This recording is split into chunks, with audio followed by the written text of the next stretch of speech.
P-A-S-C-A-L. You are now rocking with that dude Pascal. We be going wild, Haitian in the building, so original. Got the haters catching feelings. Get your hands up to the ceiling and keep them held high, cause St. Louis isn't ready. Forget about it, goodbye. Hold up, we just saying hi. Five somebody, rise up. Weekdays, catch us live, somebody. Let's go. Good afternoon, everybody. We're trying this again. Good morning.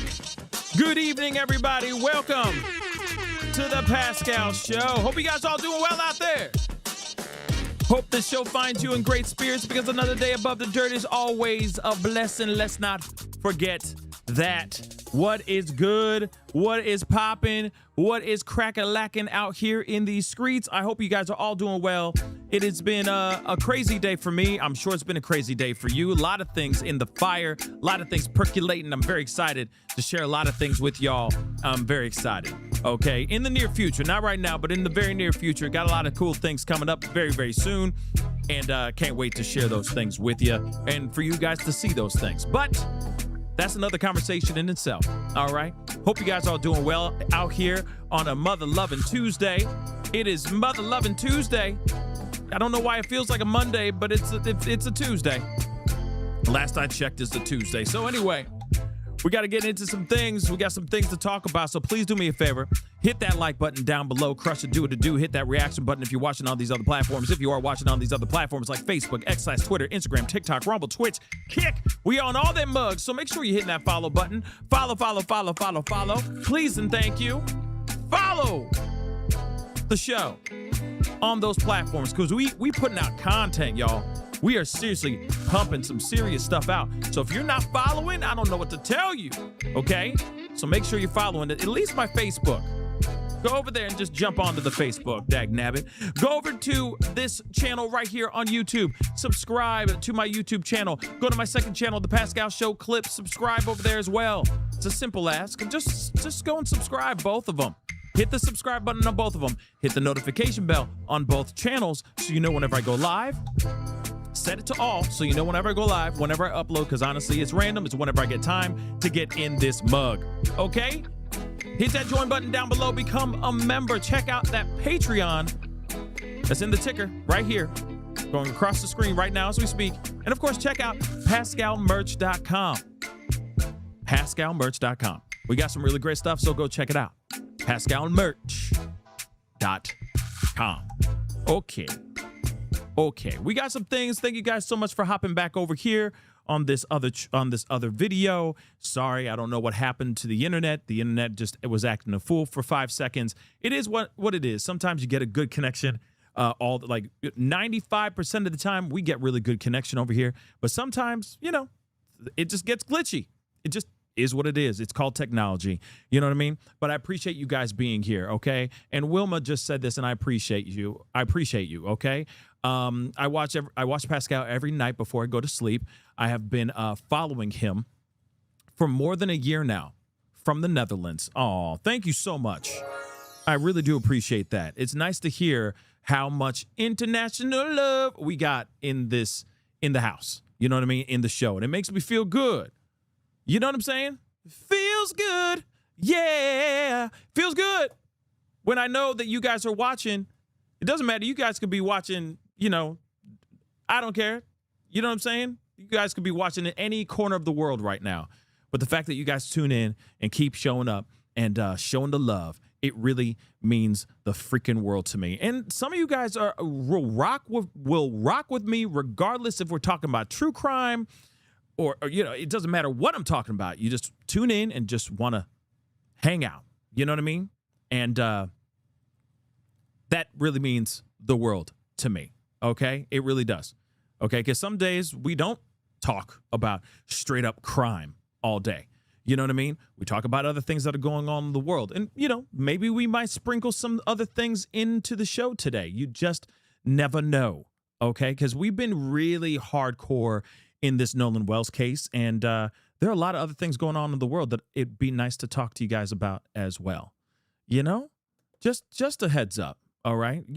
We might be Lord of the Rings in it again. We might be going back to other realms. Gandalf, you know what I mean?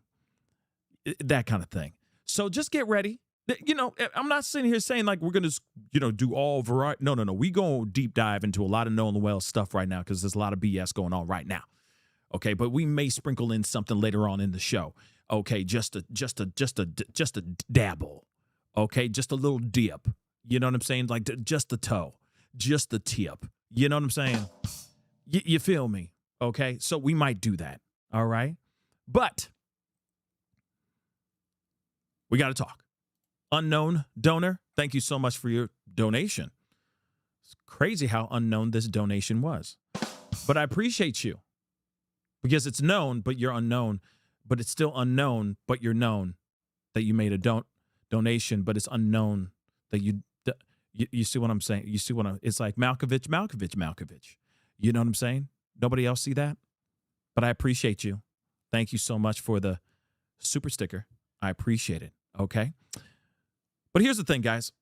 We got to talk about a bunch of things. Like, for example, today, somebody else, a third person got arrested within the threats that some of these witnesses are actually witnessing right now. And I got to be honest, what's wrong with some of y'all? Let's keep it a bean. What's wrong with some of y'all? What's wrong with some of y'all? We got 3 people, not just once, not just twice, but 3 times a lady. You got 3 people now that have been taken in for sending out threats to witnesses in connection to the Nolan Wells case. Do you realize how dumb that is? Am I the only one who realizes how dumb that is? Like, that's another special kind of dumb. The homegirl from yesterday when we talked about the second person that got arrested. Remember that? And she star 67. I'm sorry. I'm trying to be being professional. But, but we trying. By the Lord, give me strength. But here's the thing. You got to be a special kind of dumb. You got to be a special kind of stupid. That should be a T-shirt, too. A special kind of stupid to go, ooh, let me just send out threats to a government building and say, oh, yeah, I put a boom boom in a box outside of your building. You might as well go out. You might as well run because that thing might go boom boom. And she used star 67, baby. A special kind of stupid. Yeah, special kind of stupid that you have got to call the place up and think that star 67 is going to cover your ass. You realize that's dumb, right? Now you got dumbass number 3. See, here's the thing. Listen, I understand everybody's really passionate about Nolan Wells' case. Everybody wants to find out what's going on. Some people are so compelled to go, like, I just don't understand how people are so compelled to do this.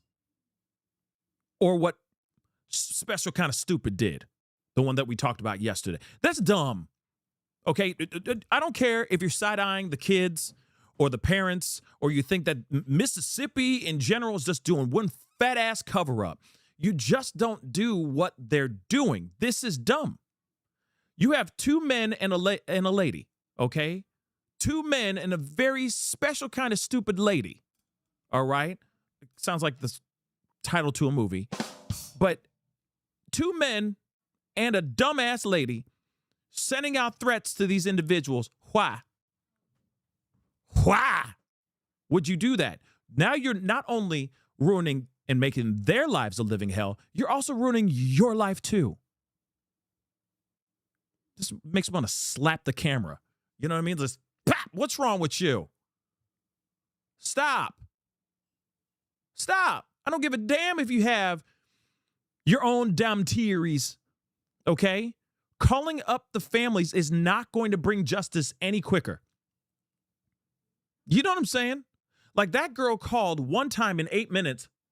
Not one time. In one session, she called over 21 times in 8 minutes and left multiple voicemails being like, there's a bomb outside your house. There's a bomb outside your building. Why ain't you run out yet? You still inside? Damn. Star 67ing her number over and over and over again in hopes that they won't catch her ass.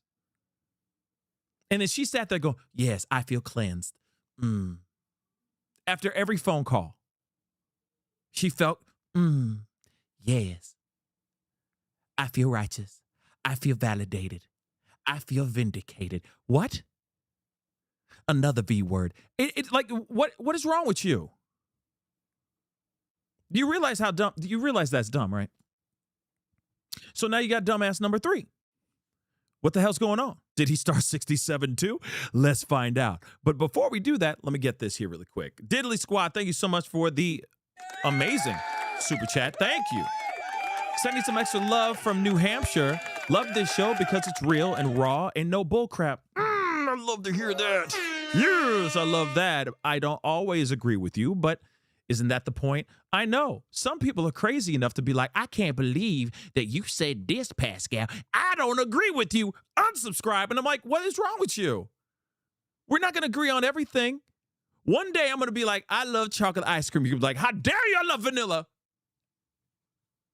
I'm unsubscribing now. You don't like vanilla ice cream? Hell is wrong with you? You just like chocolate? The hell? Oh, you racist now. You mother lover. You racist. That's what's happening right now. Just welcome. Welcome to being a YouTuber. It's insane. But I appreciate you, okay? We're not going to agree on everything, baby. But we still have love. You know what I'm saying? That is the doggone point. Damn it. To see all sides of the issues? Is that a question? Because I see the question mark. Anchorman? But I get what you're saying. To see all sides of the issues. Okay? You make me think for real. You are my best find on YouTube, hands down.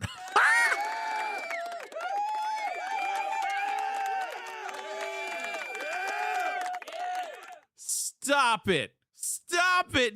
If I could blush, thank you. Much respect. Much respect to you, Diddley Squat. Interesting name. I appreciate you because you gave me more than just Diddley Squat. Do you see what I did there? That's bars. That's bars. You gave me more than just Diddley Squat. Diddley Squat. Thank you so much. That means a lot. All jokes aside, thank you. I really appreciate that. Thank you, Diddley Squad. So let's get back over to the kingdom of dumbassery. We're going to go with that. So let's go and check this out. Nolan Wells, man charged again. Another one. DJ Khaled, another one. Okay? Yeah. Stupid. Okay? Stupid. Moving on. Federal crackdown over alleged threats tied to Nolan Wells' investigation is expanding. Now, okay, because before we were in Ohio, finish the rest. We were in Ohio. Now we're in Illinois. I know that just made somebody feel like nails on a chalkboard. We're in Illinois now because an Illinois man became now the third person charged with allegedly threatening witnesses and their families. Why would you do this? This is so dumb. According to a federal criminal complaint, Edward James Porter of Berwyn, Illinois, is accused of using phone calls and text messages to threaten two witnesses involved in the ongoing investigation into Nolan's demise. Can we just talk about this for a second? Can we just take a moment right now? Why would somebody feel so compelled? Like, does Edward Porter know anyone connected to the Nolan Wells case? Are they friends with anyone? Are they friends with Nolan? Sorry, because past tense, he's passed away, sorry. Were they ever friends with Nolan Wells or the parents? Why would you risk your whole entire life, your livelihood, criminal record? Why would you risk it all?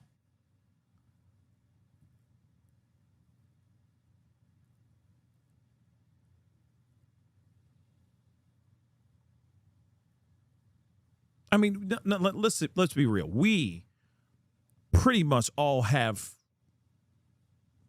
brain waves going on, popping off in our brains. You know what I mean? We all are using our brains for the most part. For the most part, okay? Some of us are just robots. We just go through life just the way we need to go through life and not use our brains. But for the most part, we all use our brains, right? Why? Why would they do something like that? Why make a decision like this that could literally destroy your life, potentially destroy your life, and then, of course, make these families and the victim or these witnesses' lives a living hell as well when they're already going through hell? You realize that the social media, everybody and their mom is looking at them sideways. Everyone's side-eyeing them. Why now? Why do that? It's dumb. Don't you think? Wouldn't you think that that's kind of dumb? Asking for a friend, it's a damn shame. Because we could be better than that. We could for damn sure be better than that.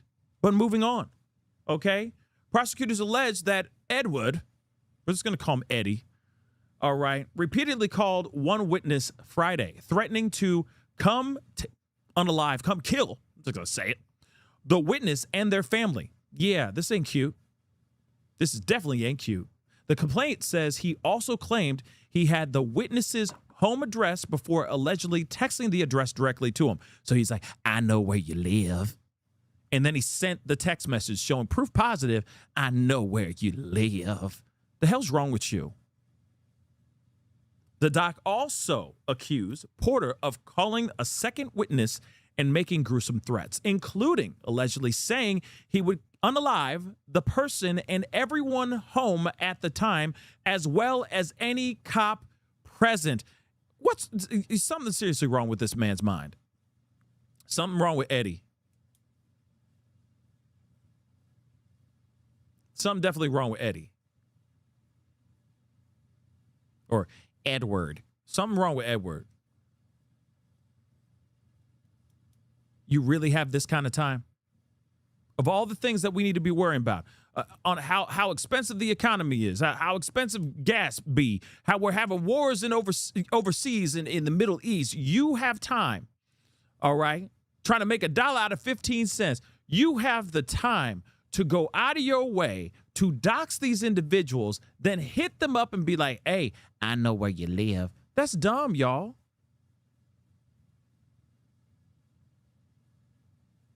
What do you think is going to happen?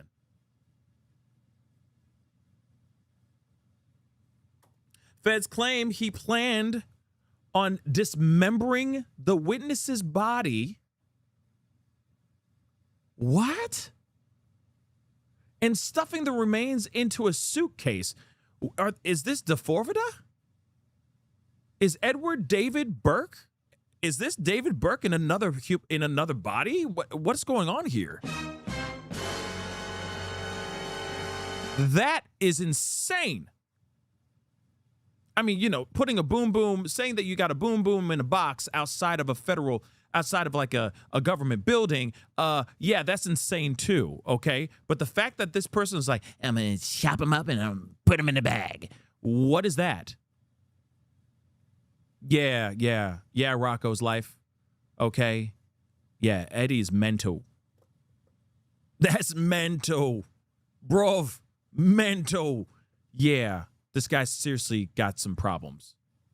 But it's weird. He just needed the death of Nolan Wells to set him off? I'd be looking in to see if he has a history of wanting to dox people and chop them up too. You know what I'm saying? Yeah, Edward was definitely going to go Ed Gein. Yeah. Crazy. So, investigators say subpoenas served on Boost Mobile. Okay, I'm sorry. That's where we stop.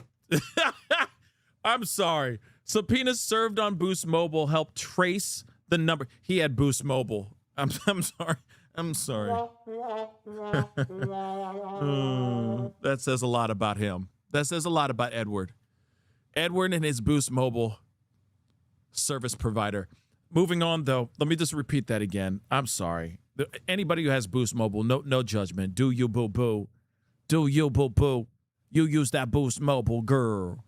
You use that Boost Mobile, girl. Okay. Oh, and bruh. Come on, bruh. Use that Boost Mobile. He has Boost Mobile. We all got a dream. We all got to start somewhere, baby. Boost Mobile is definitely starting somewhere. Damn. But moving on. Investigators say, I'm sorry, it's the Boost Mobile. The other one was Star 67, and now you got the Boost Mobile. Okay, so investigators say subpoenas served on Boost Mobile helped trace the phone number and the IP address allegedly used to make the threatening calls and messages, ultimately leading over to Edward Porter on his Boost. See, even Boost Mobile's like, nah, we don't need no subpoena. Here it is, man. We only got 5 customers. It's one of these 5. Shoot. And 3 of them are females. So you got like 2 left. So if he said like, yo, me as a man, I can't wait to take your life. You know what I'm saying? Like, it's process of elimination. There's 2 left. It's either Edward or it's Ray. There's 2 people. Edward Porter is now the 3rd person that has been arrested on federal charges, by the way, alleging threats against people connected to the Nolan Wells case. 2 others have allegedly been charged, which we already know, okay? In separate cases, accusing them of threatening witnesses or others linked to the investigation, all right? We previously reported Benjamin Hudson, the dad of the Nolan's self-proclaimed best friend, Warren, launched a fundraiser on Give Send Go, which has surpassed, if I'm correct, it has surpassed, let's see if it's here. It has surpassed, damn! It has surpassed $100,000, so much that they raised it to $200,000, baby.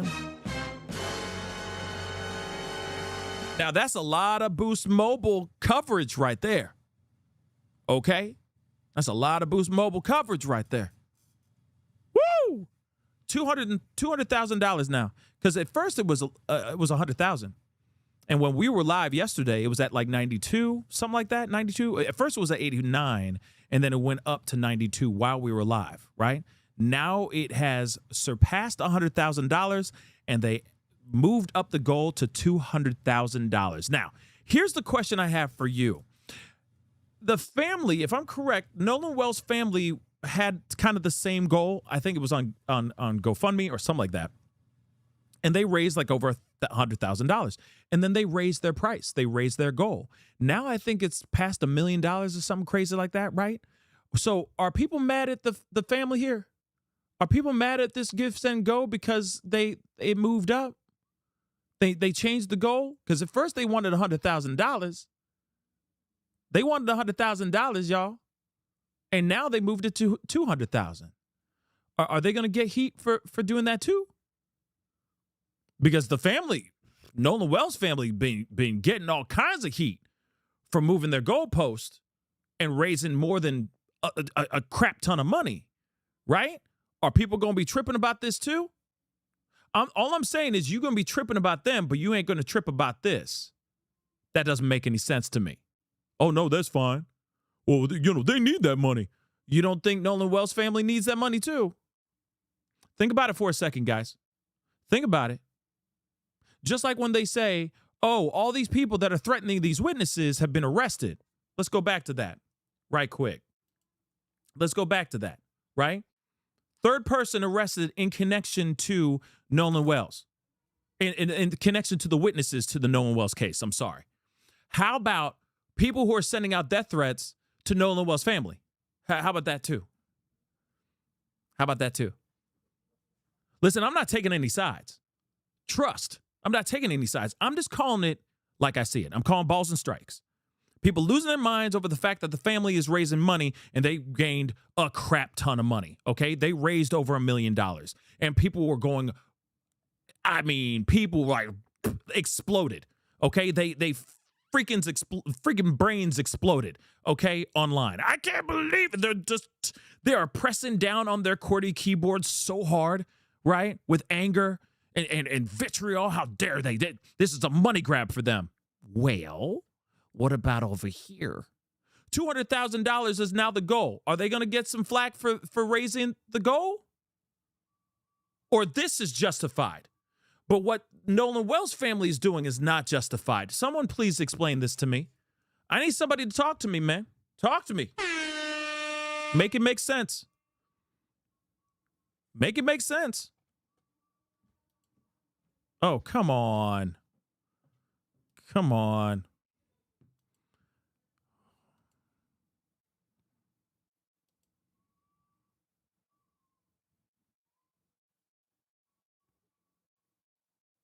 Make it make sense.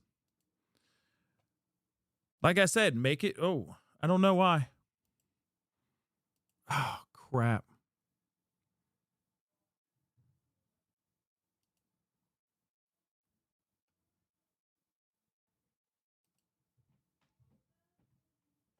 Okay. Nope. I don't know what's going on with the internet. Man, that's so annoying. Hmm.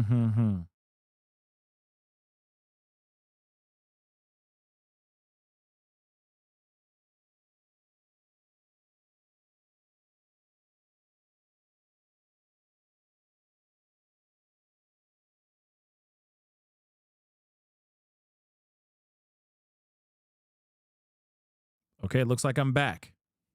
Insane. Looks like I'm back. But again, like I said, make it make sense that you have that going on. Oh, I don't know what's going on. Okay, it looks like I'm good now. Okay. Yeah, I don't know what's going on with YouTube because my internet is perfect right now. So if you can hear me and see me right now, press the number 1, please and thank you. Okay, press the number 1. But it looks like we're good.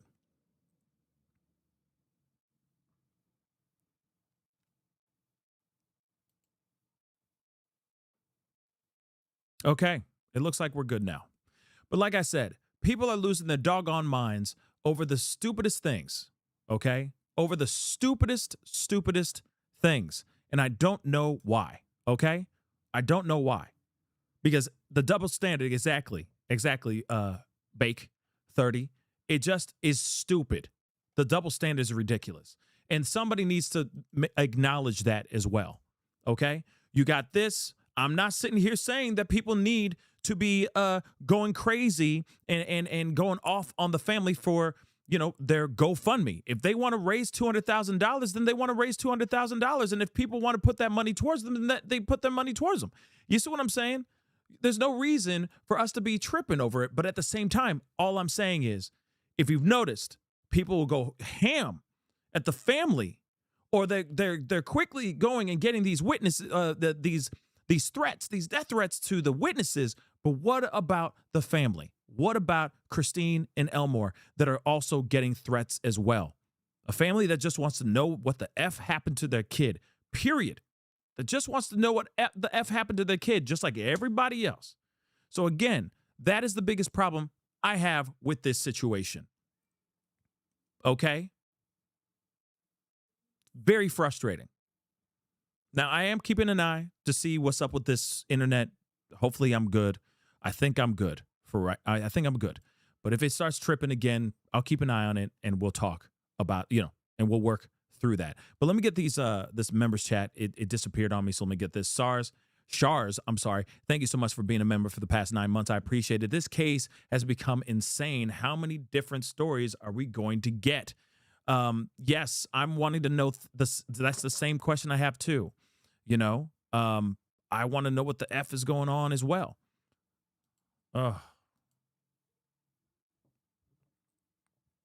Yeah, I don't know why the internet's acting weird. This is so frustrating. This is so frustrating.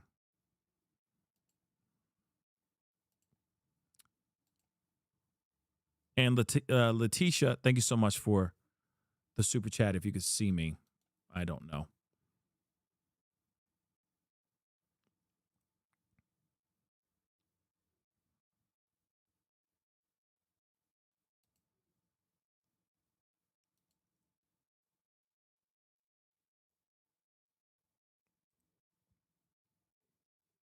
Yeah, I think YouTube is losing its mind.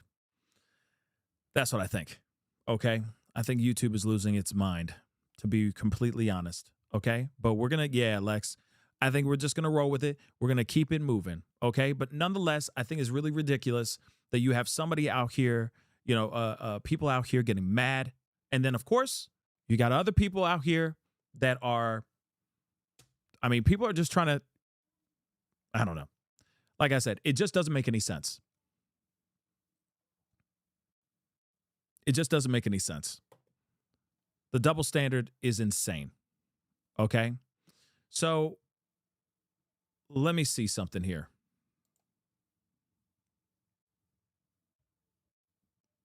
Yeah, Lex. I think we're just going to roll with it. Okay. So I think we're going to push through. We're going to push through. Okay? So again, it is really ridiculous what we have been seeing lately. The double standard is absolutely insane, and it needs to stop. And here's the other thing, too. When it comes to like a third person getting arrested, there shouldn't even be a first person arrested. You understand? There shouldn't even be a first person arrested. We just need to stop. This shouldn't even be happening. I understand things have gone off the rails and things are absolutely insane, but at the same time, this is not helping the family. This is not helping find the truth about what happened to Nolan Wells. It's only just making things worse. It's getting really stupid, guys. It's getting really ridiculous. Okay? So, of course, I wanted to share that with y'all because, again, it's just dumb. It's a special kind of dumb. Okay? It's a special kind of freaking dumb. Okay? Now, we have got to keep on moving. Now, there's a few other things I want to talk to you guys about before we go into the main topic. Okay? And one of them happens to be a post that was put up by Sarah Fields. And this also has to do with these threats that were allegedly made, that are allegedly being made. Okay. It's pretty insane. Okay. And you know what? You know what happened? I think the internet got upset with me talking smack on Boost Mobile. Okay. I don't know. Maybe that's what it is. I said something about Boost Mobile and it's like, oh, you gonna make jokes about that? Well, then. And now the BS that we had to deal with, that weird hiccup happened. Okay. They just don't want us to win. They just don't want us to win. You feel me? Okay. Let's just keep it a bean. All right. But we're going to keep on moving. We're going to keep on rolling, baby. Because that's what we do. Now, here's something that's from Sarah Fields. Now, Sarah Fields has been, she's been doing some heavy, well, back then she was doing some heavy coverage on the Carmelo Anthony case. She's been feeling some type of way about this case as well. And she feels like, I don't want to speak for her, but she has definitely felt some type of way, okay, about everything about this particular case. What I want to share with you guys is the alleged audio of people making threats to Warren Hudson's family. Okay, so let's take a look at this really, really quick. And again, please do me a favor, if you are watching the show and everything's good and everything's still good and popping, first, please hit the like button down below, please and thank you, okay, because that will help with the algorithm. I know there was a bunch of people in here, and then all of a sudden the internet went to for a second there. So if you can, that will help with the algorithm. Can we get it to like 800 likes? That would really mean the world to me. We're going to keep on moving, okay? That would be amazing. All right.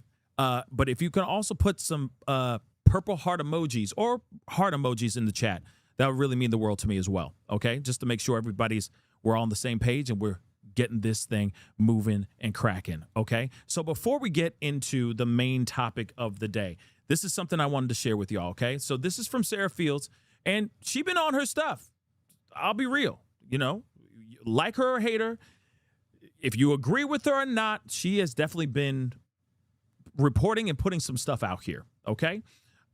So exclusive, listen to the threats sent to Warren Hudson's family and their attorney. I'm releasing right now multiple voicemails and audio text messages that were sent to Ben Hudson, Warren Hudson's father, and the family's attorney. These recordings are shocking. One particular recording towards the end is from a 22-year-old female who expresses that she, quote unquote, cannot believe she lives in a world with people like you and your son. She went on to say she hoped they face pain and consistently referred to Warren as someone who took an innocent life. Damn.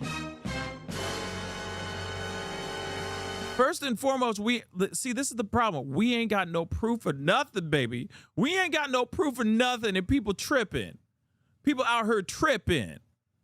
People out here tripping. Tripping. Okay? The recordings contain explicit threats of the unaliving kind. Okay? Violent intimidation and messages from individuals who have already convinced themselves that Warren Hudson and his friends unalived Nolan Wells. Warren and his family have been threatened, harassed, targeted since the beginning of this investigation. These young men have cooperated with authorities, turned over all information they had, and provided an overwhelming number of witnesses accounting for their whereabouts. Some of them even spoke up publicly to defend themselves against baseless allegations. Brandon Tatum interviewed several of these young men, and in several of these young men. We only saw 2, but I'm sure he talked to a lot of them off camera, sure, in pursuit of truth and transparency. Would have been nice to see them on camera, though. I will say that. All right. But unfortunately, I'm sorry, it has become clear that the truth doesn't matter to these people. They instead have been brainwashed by Benjamin Crump, Al Sharpton, and the online mob. Well, see, here's the thing. I don't know about brainwashed, but I do think that there's a lot of information that that a lot of us have received that is sitting here going, wait, the math ain't mathing, and we just want to understand the math a little bit. Okay, we need a math tutor to sit down and go, and this is how you solve for X. That's all we need. But there's nobody out here telling us how to do the math and the formula so we can solve for X. That's the problem. That's what I think. Yes, I think there's a lot of people that have taken it way overboard. See what I did there? I see a lot of people have taken it way overboard, for sure. But there's other people that are just like-minded individuals like you and me that are calm, cool, calm, and collected, thinking independently for themselves, okay, and are just asking the doggone questions because it just doesn't make sense. Not pointing fingers, not sitting there going, oh, this is a cover-up indeed. Foul play was, we don't know. Maybe there was foul play. But there are people like dumbass 1, 2, and 3 that have been arrested that are taking things way, way too far. And everybody needs to tranquilo, por favor. So, regardless of what anyone believes about the investigation, every responsible person should be able to condemn threats and harassment of people who have not been charged with a crime. Therefore, one question remains. Why haven't Benjamin Crump and the Wells family publicly condemned these threats and called for them to stop? Interesting. If the goal is justice, then violence, intimidation, and threats against others should not have or should have no place in that pursuit. So listen to the recordings yourself, then ask whether this is what justice looks like. The attack on the innocent in the name of fake narrative. The attack on the innocent in the name of fake narrative about race. Okay. Well, let's take a listen to some of this, shall we?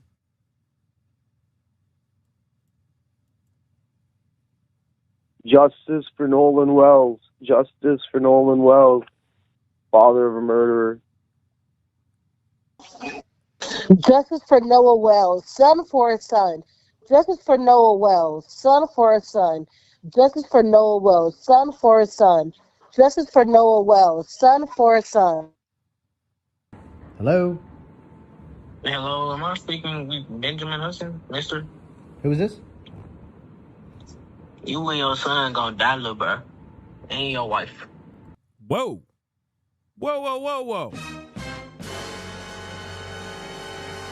The hell? What?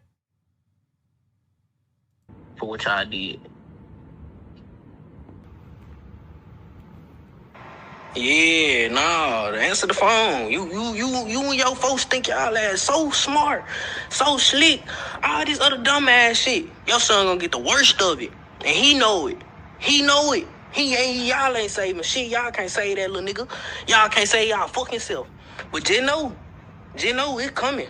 It real coming.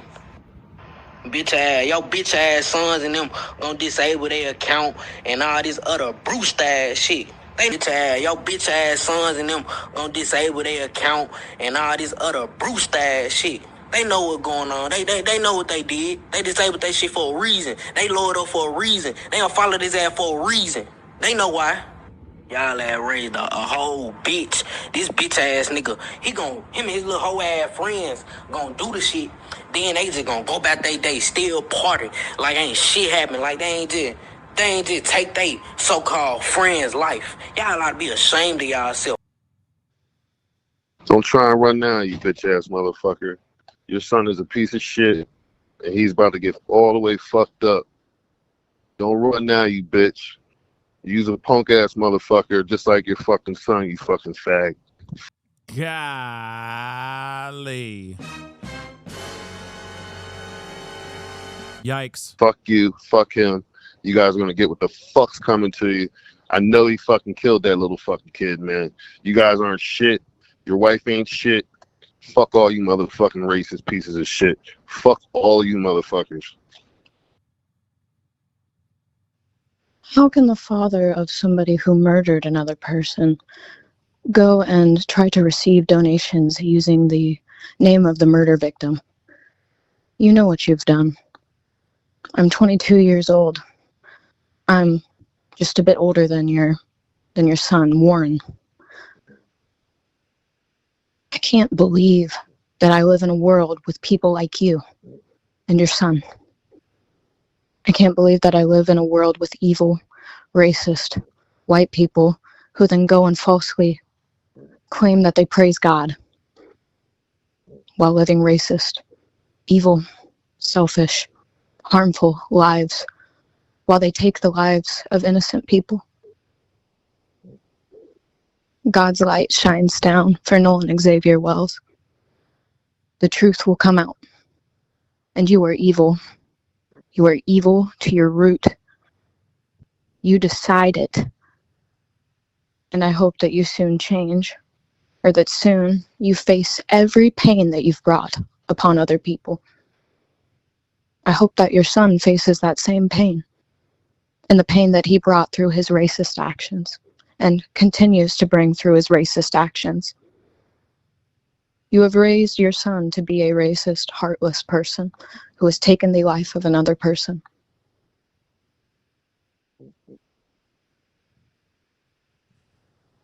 And God, I hope that you burn in hell for it. Wow.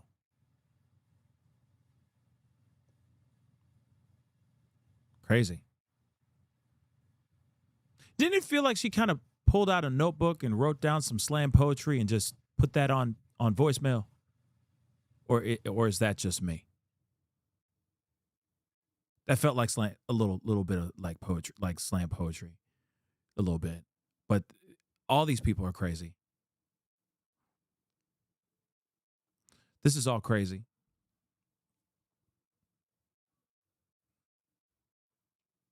That's crazy. Yeah. Yeah, that's crazy. Yeah. That's real. That's not AI. That's not, something for this, just for fun, for issue giggles. But there are people out there that are literally going out of their way to send videos, voicemails to these families. Listen, like the jury's still out. We still don't have everything. We still don't have the proof. We don't have the evidence. So why are we going and saying things like this in general? Why are people doing that? Wait for the proof to come out. You know what I'm saying? That didn't feel like she kind of wrote that out. Like, you know what I mean? Like, ice burns like hot fire. You know what I'm saying? Nobody saw that. Nobody saw. You're like an angel that has clipped its wings with racism. Nobody saw that. Nobody saw that. Okay. Like I said, we don't know what happened here. We still don't know everything. There's still a lot of questions, but at the same time, it is really messy to be out here and just saying, "Oh yeah, you gonna burn." Like, we don't know everything yet, so why are we? Because a lot of people don't feel like. Let's just say these kids. Come on, let's just talk about it for a minute, okay? What if this happens where nothing nothing happened, like where the kids had nothing to do with it? Think about that for a second. Let's just say, okay, let's just say the kids had nothing to do with it. A lot of people are gonna feel really dumb.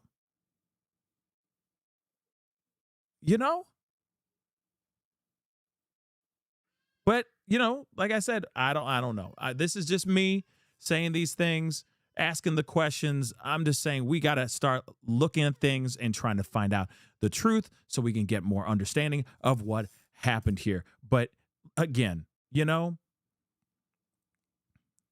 just saying, okay? Hold on, I got a super chat. Messy, thank you so much. Proof racism exists across all races. It's everywhere. It's everywhere. It's everywhere. Okay? It's definitely everywhere. But here's the thing. Now we got to go into our main topic, okay? And one of the main topics of the day, all right, is the fact that there is new information from the United Cajun Navy's investigative report. And the timeline here gives us some more insight on a possible new timeline. This is a very, very big deal because, again, there are more witnesses that are speaking out in this paperwork, in these documents. There are more witnesses speaking out. There's literally another timeline in this document. Now, here's the thing. It could mean something or it could mean nothing at all. All right? It could mean something or it can mean nothing at all. All right? So, just letting you know that information. But let's take a look at this, shall we? Come along with me as we walk down this street of this information. So, here's the thing. So they're saying, read the United Cajun Navy's investigative report, new photo of friend's boat. Okay. Or friend's boats, plural. All right. So TMZ has obtained the United Cajun Navy's full investigative report. We have it now, too, into Nolan Wells' demise. And it includes new photo of the 3 boats his friends anchored off Mississippi's Horn Island the day that he actually disappeared. We're going to be looking at it in just a minute. We have it all set up and ready to go. So check it out. The photo on page 12 of the report shows the 3 boats anchored side by side, noted as boat number 3, the Palm Beach, and the Triton. So boat number 3, the Palm Beach boat, and the Triton, okay? Those 3 boats that he went down to Horn Island on, or like along with, okay, on 4th of July. So the Triton is the boat that took water on water, okay, before leaving the island without Nolan Wells, allegedly. Moving on. As we previously reported, Nolan Wells' best friend, Warren Hudson, claimed he and other friends begged him to board the vessel to leave the island at around 4:30 p.m., but he refused. So the Cajun Navy report, or the United Cajun Navy report, says the Triton left the island at 4:31 p.m. The report also shows the cluster of boats anchored up with the Triton, and notes a woman on the island named Caitlin Brochard snapped a pic of the vessels and reported Nolan was nowhere in sight when her group left the island at 7:30 p.m. So, a cluster of boats anchored up with the Triton, and this, of course, notes a woman named Caitlin snapped a pic of all the vessels together and reported that Nolan was nowhere in sight at around 7:30 p.m. Interesting, right? So, we're going to be looking at that here in a second. The last independently corroborated sighting of Nolan, according to the report, happened between 3:23 p.m. and 4:27 p.m.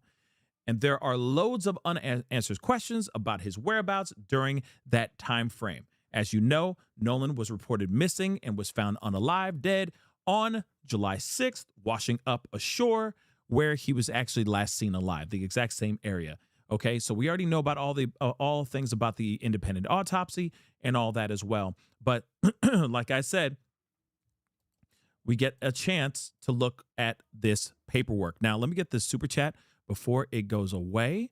All right. Mary, thank you so much for the love. If ignorant people would absorb MLK's message that you judge by character only, it would be a better world. But some didn't get the memo. You are freaking absolutely right. I'm just saying. Okay. It's sad we live in that world. Okay. But you hope that people would wake the F up, get, start changing. Right. It's crazy. And of course, if you're having issues, the internet looks like it's good right now for me. Looks like, it looks like YouTube is being nice again. So we should be Gucci right now. Okay. So if you're having issues, refresh, come on back. We're going in deep diving into this footage or into this document. Okay. So the geospatial timeline and vessel movement analysis, Horn Island. So you see right here. Okay. Boat 1, boat X, boat 2, boat 3. Warren on Palm Beach. Interesting. You got Warren over here. Plenty of people all around. Like, I want to make this abundantly clear. You look at the footage. What do you see here? What do you see in this photo alone? One thing without question is that there are witnesses everywhere. There are witnesses everywhere. Okay? Everywhere. Now, here's the other thing. AT Alien, I understand you got some feelings about TMZ, but let me tell you something. This is a report made by the United Cajun Navy, not TMZ, just so you know, okay? So listen up. Let's take a look at this paperwork because it is weird. There's some information here that is strange, all right? So investigative focus, the central questions are straightforward, but the available record is not yet complete. At what time? Which boats were present? Which boats moved? When did they move? Who was aboard them? Yes, these are all very good questions, obviously. When did the Triton begin taking on water? What happened between Nolan's last independently corroborated sighting and the, the 431 departure? Okay, they're using Army hours, okay, for military hours, okay? So, and the 4:31 p.m. departure of the boat on which Nolan arrived at Horn Island. Okay. Analytical premise. There remains a material gap in the timeline. The most useful next step is not to force a conclusion, but to identify exactly what events are visually documented, which are reported by witnesses, which are only annotated by secondary sources, and which remain unknown. Now, we are going to skip this part here, embedded, because they're just talking about the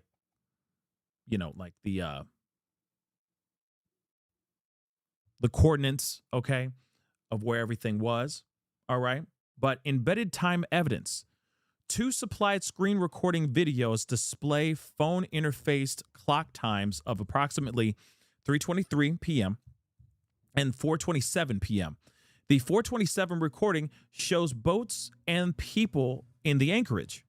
Because these are clocks visible inside captured social media content, they should be treated as timing indicators, not automatically as verified on original camera timestamps. So the departure hinge, the stated 4:31 p.m. departure time of the boat on which Nolan arrived on Horn Island sits only minutes after the 4:27 p.m. embedded clock visual. If the 4:27 p.m. time corresponds to the event itself, the media could be highly probative of the immediate pre-departure vessel configuration, original file, metadata, or platform post metadata is needed to authenticate that interference. So, witness material, post 431 witness material. Hold on one second. Dustin Butler, thank you so much for being a member for the past month. I appreciate it. Appreciate you. Appreciate all the hard work you do. Love returning. Excited to see the new studio hopefully very soon. Yes, we are in the middle. We are about to get things cracking about that in the next week or two. So I'm very, very excited about that too. New background, new studio. It's going to be fire. Can't wait to share that and show you guys what's going on. Okay, so let's move on though. Okay, again, thank you so much for being a member and supporting this channel. So again, post 4:31 p.m. witness material. And I think this part is very important, okay? I think this is very important, okay? A supplied social media statement places an almost fighting group around 5 p.m. Hold on. Wake up, everybody. Listen up, okay? Listen up, mother lovers. Witness material at post 4:31 p.m. A supplied social media statement places an almost fighting group around 5 p.m. and says a Bertram with a blue top left shortly thereafter pretty fast. A Bertram with a blue top left shortly thereafter pretty fast. Hold on. Let me just check something really quick. What's a Bertram? Because I don't know boats. Okay? I don't know boats. But let's take a look at what some of these Bertram boats might look like. Real quick before we go on. Okay, but we see this right here now, don't we? We see a bunch of boats and they're leaving really fast. So big deals right here, people. Now, some of y'all might be like, this is nothing, Burger. It's nothing. This means nothing. But a boat just took off pretty damn fast. Why? Around 4:31 p.m. Why? What's going on here? Okay? It could be nothing. Like somebody maybe really need to take a deuce and they need to get to the mainland. Or they're trying to get to another bar before they closed. I don't know. Right? Maybe he had to go return some videotapes. I have no idea. But what I do know is a boat left pretty damn fast, and a boat that kind of there's so many different styles. Damn. Kind of like there's a lot of different styles. But look, that's a Bertram. This is a Bertram too. So I don't know. Could this also be a Bertram? Hold on. Could this also be a Bertram? Just asking for a friend. Hold on, let me just pull this up real quick.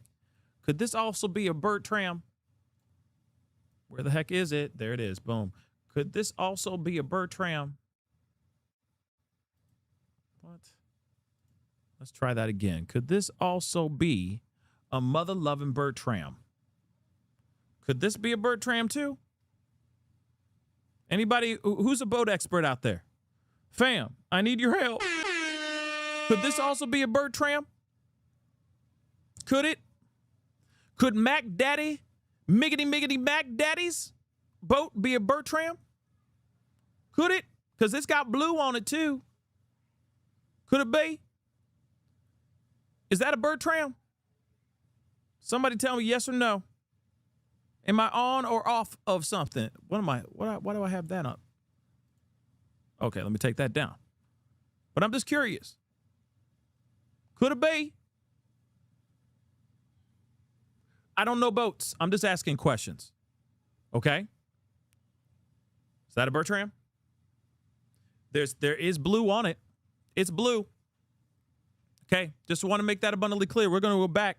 We're going to go back. I'm not alleging anything. I'm just asking a question. Okay? Somebody said, Copper Mountain just said, looks like a byliner to me. I don't know. All boats look the same to me. Maybe I'm a boatist. I don't know. That's a lot of boatism. Okay? But at the same time, you know, they all look the same to me. But somebody tell me. Okay? Moving on, though. Let me just repeat that again. A supplied social media statement places an almost fighting group around 5 p.m. and says a Bertram with a blue top left shortly thereafter pretty fast. A reply disputes that the relevant person was Nolan and says a different young man was present.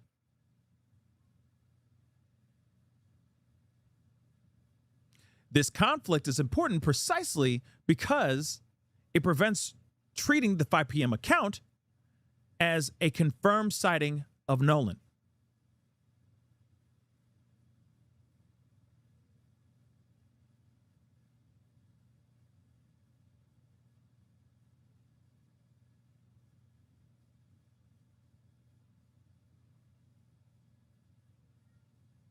almost fighting group around 5 p.m. And there's a Bertram that just drives off. And if I'm pronouncing all these things wrong, I'm sorry. I don't know boats. Like I said, I don't know boats. I just know that they float. I like standing on them. They look really cool to be like, yo, B word, I'm on a boat. You know what I mean? But I don't know a damn thing about boats. Okay? So if I'm pronouncing it all wrong, sorry. Lo siento. Okay? But this Bertram with a blue top left shortly thereafter pretty fast. A reply disputes that the relevant person was Nolan and says a different young man was present. So the relevant person was Nolan and says a different young man was present. This conflict is important precisely because it prevents treating the 5 p.m. account as a confirmed sighting of Nolan. Let's continue, though. Late observation. Another supplied social media image states that the commenter was parked next to the group and that Nolan was, quote-unquote, nowhere in sight when the commenter left at 7:30. This is a reported observation, not independently verified by the supplied media. So, here it is, at around 5 p.m., they're saying that there was some sort of sighting of Mr. Nolan Wells. And I keep on, man.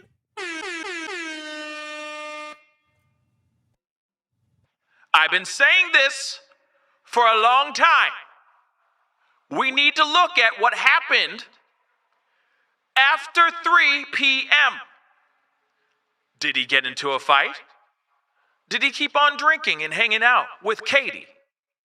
Did he get a little love with Katie and stuck around with her? Did he get on another boat and hang out with those people? Was there a tussle? Was there a fight?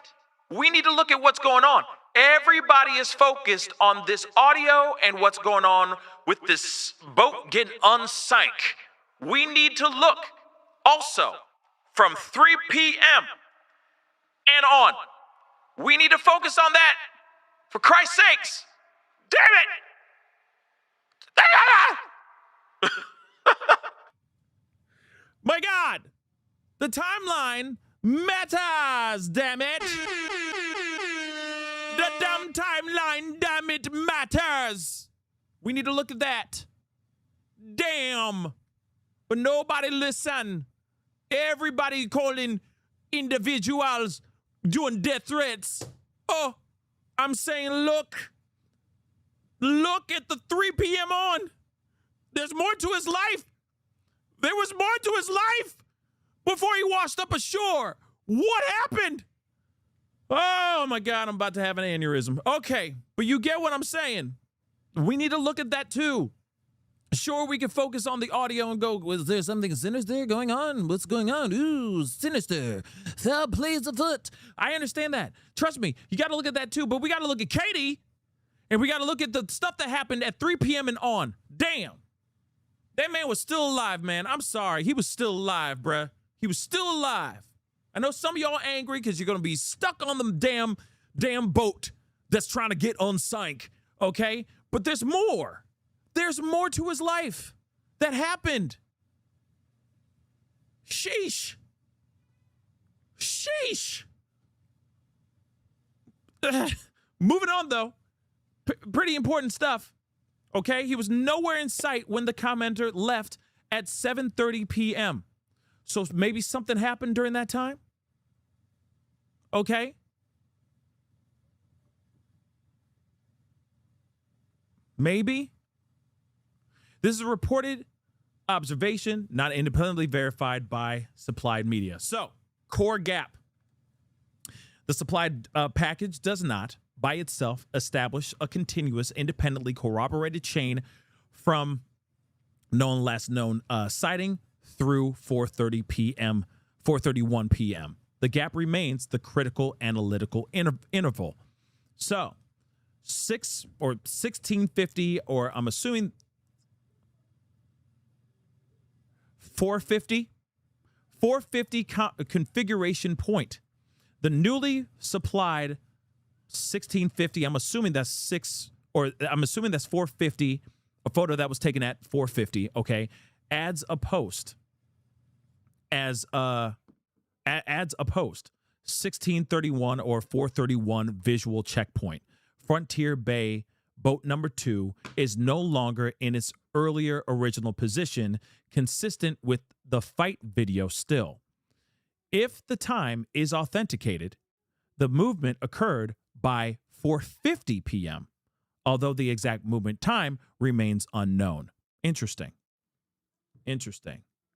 So, evidence classification and limitations. Okay, to avoid overstating the evidence, this report uses the following hierarchy. Okay, so direct visual observation. So a feature visible in the supplied photograph/video without relying on a label for identity. Examples in this report: boats, boat hulls, flags, relative positions, crowds, shoreline, on-screen clock display, so on and so forth. I get it. Source annotation, a label placed on an image by the source/uploader, useful for hypothesis building, not self-authenticating. So boat 1, boat 2, the labels that they did, okay, on the photos and whatnot, okay. Documentary statement, text shown in correspondence or social media screenshots. So the MDMR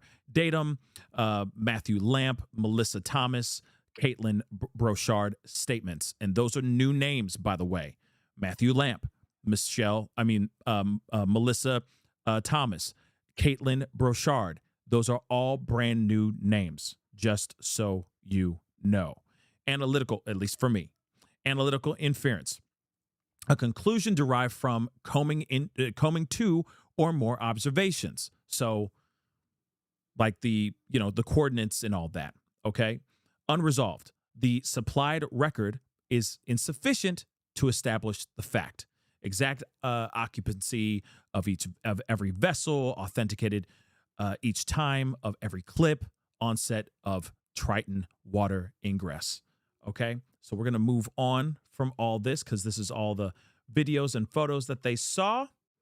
Okay, and data from the boats and all that, and we're gonna get down to the doggone nitty gritty. Here is the working timeline that they know of so far. So before 3, so wake up everybody. This is the important stuff here too. Okay, so from what we know, and again, of course, please make sure you hit that like button down below. That would really, really mean a lot to me.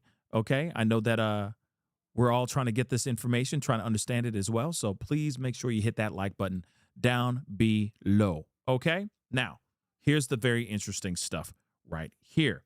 Before 3:23 p.m., no continuous chronology, established in supplied package. So they don't have anything for there. But 3:23 p.m., a supplied vertical screen recording displays a phone clock of 3:23 p.m. while showing the crowded anchorage and nearby boats. Time indicator not authenticated, original captured time, and of course, it's like a video. Okay? Now, last independently corroborated sighting. This is important. User identifies this as the start of the critical gap. Exact time and corroborating source are not contained in the supplied media package. So unresolved in this package, user investigative premise.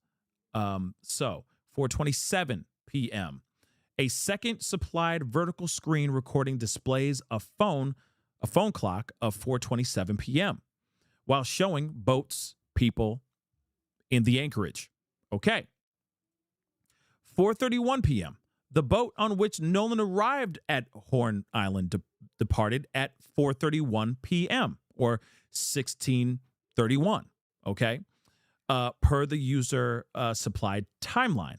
The supplied package does not include the underlying GPS engine AIS record proving this time. 5 p.m., Matthew Lamp states a passenger was pretty certain a person was part of a group that was almost fighting around 5 p.m. Again, pretty certain a person was part of a group that was almost fighting around 5 p.m. He says the Bertram with a blue top left shortly thereafter and fast. Not believed to be a factor at this time. So, continuing on, 5 p.m., this is conflicting information, okay? So, Melissa Thomas, another witness, disputes the identification, states a different man was with her group, and says they spoke to, quote-unquote, the boys, who, one of whom had an entire vodka bottle. So, they were getting wasted. So, again, you have Melissa saying, hey, you have it wrong. There was another dude that was getting in a fight with this situation, and this is what the tussle was all about. Okay. So again, very, very interesting. So again, let me just repeat this again. The boat that Nolan was on did indeed. Well, we already know that it did because the boat data that we know around 4:30 or 4:31 to be exact, that boat left. That boat left Horn Island. Okay. It departed Horn Island without Nolan. 29 minutes later, there apparently was some sort of scuffle, some sort of drama, some sort of problem. Now, Matthew Lamp says it's one person. Melissa says it's a completely different person. But during that time, around 5 p.m., another boat with a blue top, kicked rocks and left in a hurry. Okay?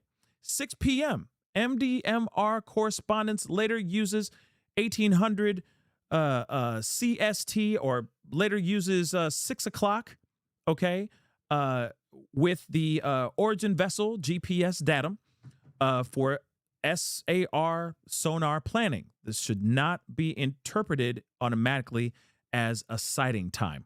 Okay, so 7:30 p.m., Caitlin Brochard states they were parked next to a group, and he was nowhere in sight. So they parked next to the group I guess he was partying with, and that's when they said he was nowhere in sight when they left at 7:30 p.m. So again, remember what I said before. We were like, hey, what happened with Katie, and who be boat number 2? Let me just point this out really quick. Boat number 2 could be the boat that Matthew Lamp was on. Remember, I kept on saying he said he was going to ride back with somebody. Somebody had to have said that they were cool with having him ride back with them on their boat. There's no way he could have just turned to his friends and just said, I'm going to hang out with Katie and I'll figure it out. No, they're going to be like, no, bro, you're coming with us. Shut the F up. Get on the boat. I know you drunk, but we got to go. The boat is sinking. You don't have anybody else you can get a ride with, so let's go. But the fact that he said, I'm going to hang back and I'm going to catch a ride with somebody else, the friends, at least, I'm assuming, felt comfortable enough to let him go. But because they're probably like, yeah, he knows a bunch of these other guys. I'm sure he'll be able to catch a ride. So then, boat number 2, Matthew Lamp maybe was on that boat, number 2. So who's the captain of boat number 2? Then also at the same time, the Bertram with the blue top. What boat is that? Whose boat is that? What's the name of that boat? Was it Mac Daddy? Was it something else? Was Mac Daddy the boat that he was supposed to get a ride back to the mainland on, or not? Like I said, these things aren't mathin'. There needs to be more information to make it make sense. And right now, the math ain't mathin' right now. But we are getting some more insight, especially the fact that they're saying that there was another fight, or at least a small little tussle that happened, right? So remember, okay, and I understand, creep, it can be a little confusing. So let me explain. So he was at the Triton. Water was taking on the boat. They were trying to get the boat unsank. They turned to Nolan. Nolan has a little girl in his, he's got a girl in his arms, a little breezy in his arms, right? And he's like, nah, I'm going to stick around. I'm going to hitch a ride with somebody else. So they said, I bet we got to figure out how to get this boat unsank, and we're going to get that taken care of. So Bart and them and all the other people that were on that boat that were, I guess, maybe sober enough or just cared enough to try to fix the boat, and they headed back to the mainland. Meanwhile, he stuck around. He was with Katie, hanging out with Katie. I don't know if he was hanging out with her on boat number 2 or, the other boat that he was going to take a ride with. But he went on some other boat.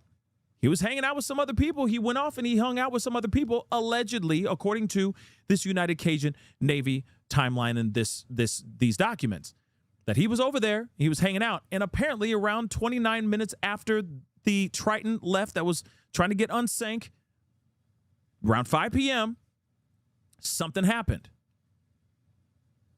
That there was some sort of little fight, little tussle, little conflict. Some, what we were hearing before, it sounded like it was some were saying it was Nolan that was involved. And according to Melissa Thomas, she's saying, no, it was a different young man that was with her group that was actually holding an entire bottle of vodka that was having like a tussle with one of the boys. That's at least how I'm interpreting this. You know what I mean? So that's kind of what I'm thinking. Now, when I refer to boat number 2, I'm not talking about the literal boat number 2 that of the 3 boats that went down with Nolan in the first place. What I mean by boat number 2 is who is the other boat who owned the other boat that he was going to get a ride with back to the mainland. The other boats were already, at least 2 of those boats were already gone because they were dealing with this boat taking on water. Do you see what I'm saying? So when I say who's boat number 2, that's what I'm referring to. Who is the other boat that he was going to get a ride on, right? So again, Matthew Lamp is the boat that he was supposed to take a ride with? Or was it the Bertram with the blue top that left so abruptly after this tussle? Was it that?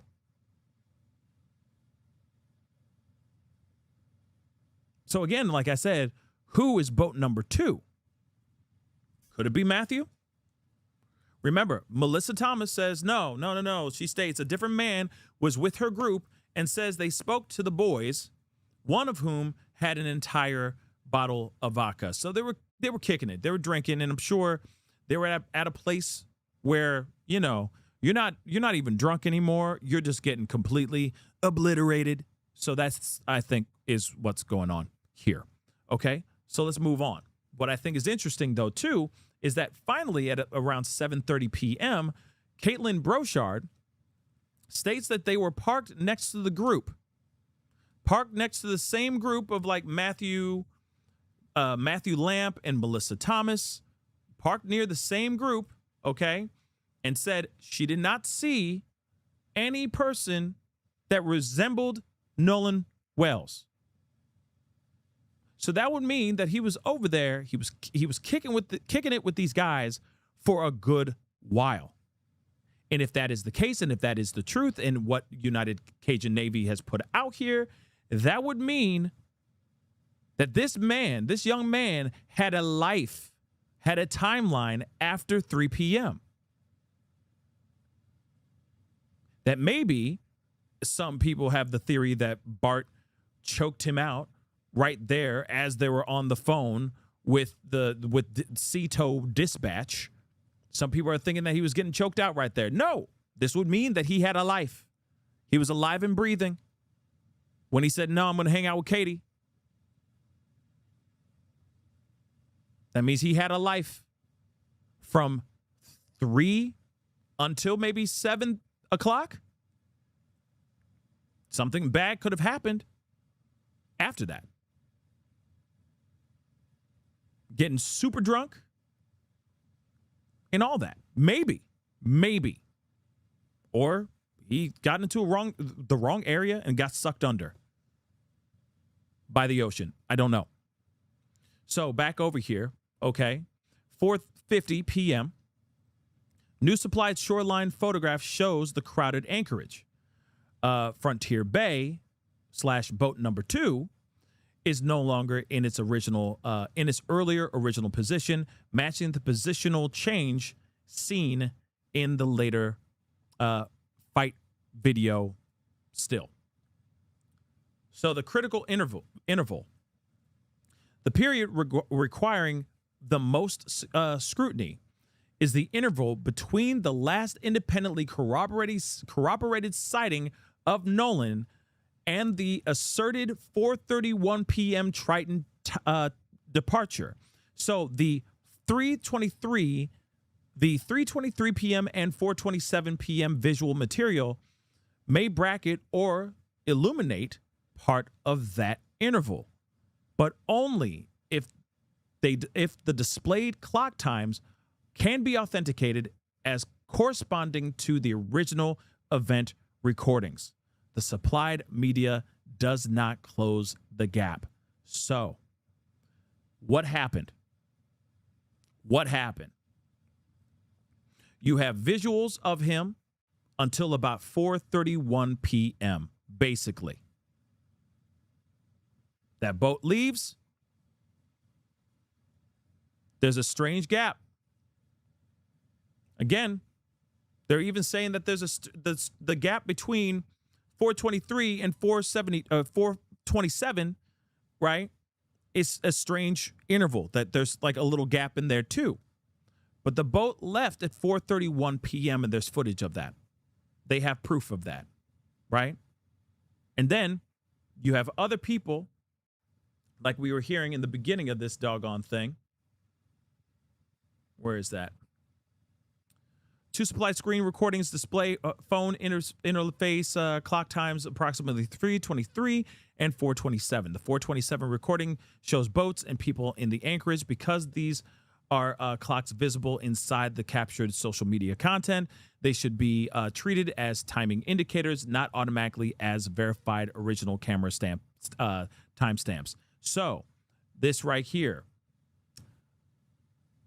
witness material. Now, this is according to witnesses. There's no footage of this, okay? But they're saying a supplied social media statement places an almost fighting group around 5 p.m. and says a Bertram with a blue top left shortly thereafter pretty fast.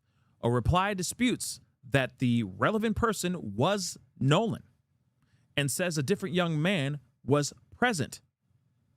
The conflict is important precisely because it prevents treating the 5 p.m. account as a confirmed sighting of Nolan. So you have some people saying that it was Nolan in this fight and some others that are saying, no, it wasn't Nolan at all. Okay? So that conflict right there is happening. So you can't have a confirmed sighting of Nolan right then and there. But what's interesting is that they left at around 7:31 p.m. Okay? Or sorry, not 4:31 p.m. I'm sorry. They left around 4:31 p.m. and then all of a sudden out of nowhere, he just straight up disappears. But you also got to remember, we still got to find out what Katie knows. 3:23 p.m. to 4:27 p.m. He should still be holding or hanging out or within close proximity or have departed, walked away from Katie. So what happened? And again, like I said, some are saying that there was a fight that may have involved Nolan. And somebody else said, no, that was a different dude that was drunk, kicking it. It wasn't Nolan. It was another dude with a bottle of vodka in his hands. So again, like I said, very interesting timeline. So it is true. There is a strange gap that needs to be explained so we understand a little bit better on what happened here. Let's take a look at this too. Vessel label, presence, in supplied imagery. Okay, so boat number 1, all right, shown by annotation. One still explicitly labels boat number 1. Source comparison says boat X is missing in later view. So then what's up with boat X? Who's boat X, right?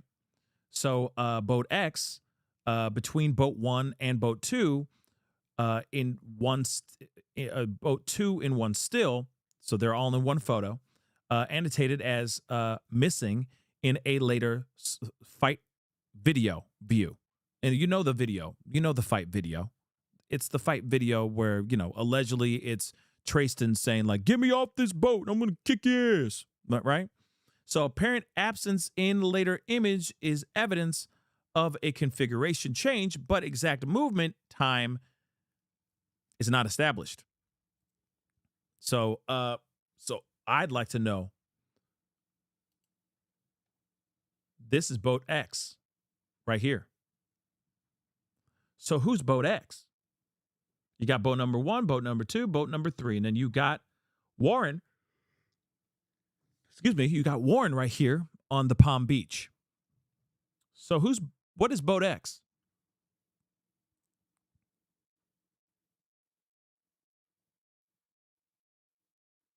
What is boat X?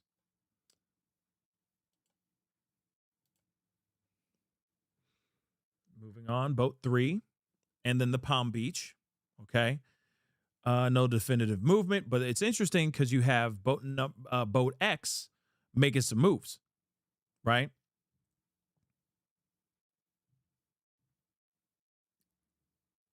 Boat number 1 and boat number 2 in one still. So now it's annotated as missing in the video of the fight, you know, of that, you know, get me off the boat, or get me off this boat because I want to kick your ass, Tristan screaming, apparently, right? Apparent absence in later image is evidence of a configuration change. So they obviously moved the boat, okay? So who's boat X? Now, it could be nothing. Boats move around all the time. As soon as it's like, oh, we're getting too close to this boat, we got to move to another place. Or they're like, it's too crowded. Let's get out of here. Let's move to another spot. And then they go and move to another spot. You see what I'm saying? So again, that's still that, right? The Triton, which was taking on water, right? Annotated in composite image, user states the boat on which Nolan was on departed at 4:31 p.m.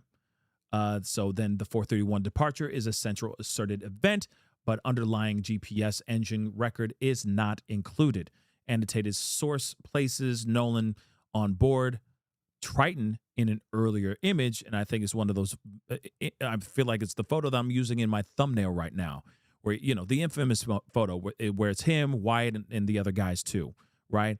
Moderate source annotation, departure time requires primary record, obtain vessel GPS, engine ECU, chart plotter, and original media. So the Bertram with the blue top, referenced in Matthew Lamp's statement, not conclusively mapped to boat 1, 2, 3, X. So 1, 2, 3, and X in supplied material. So not interesting. Not conclusively mapped to the other boats that were in the same area. So, but that's the thing.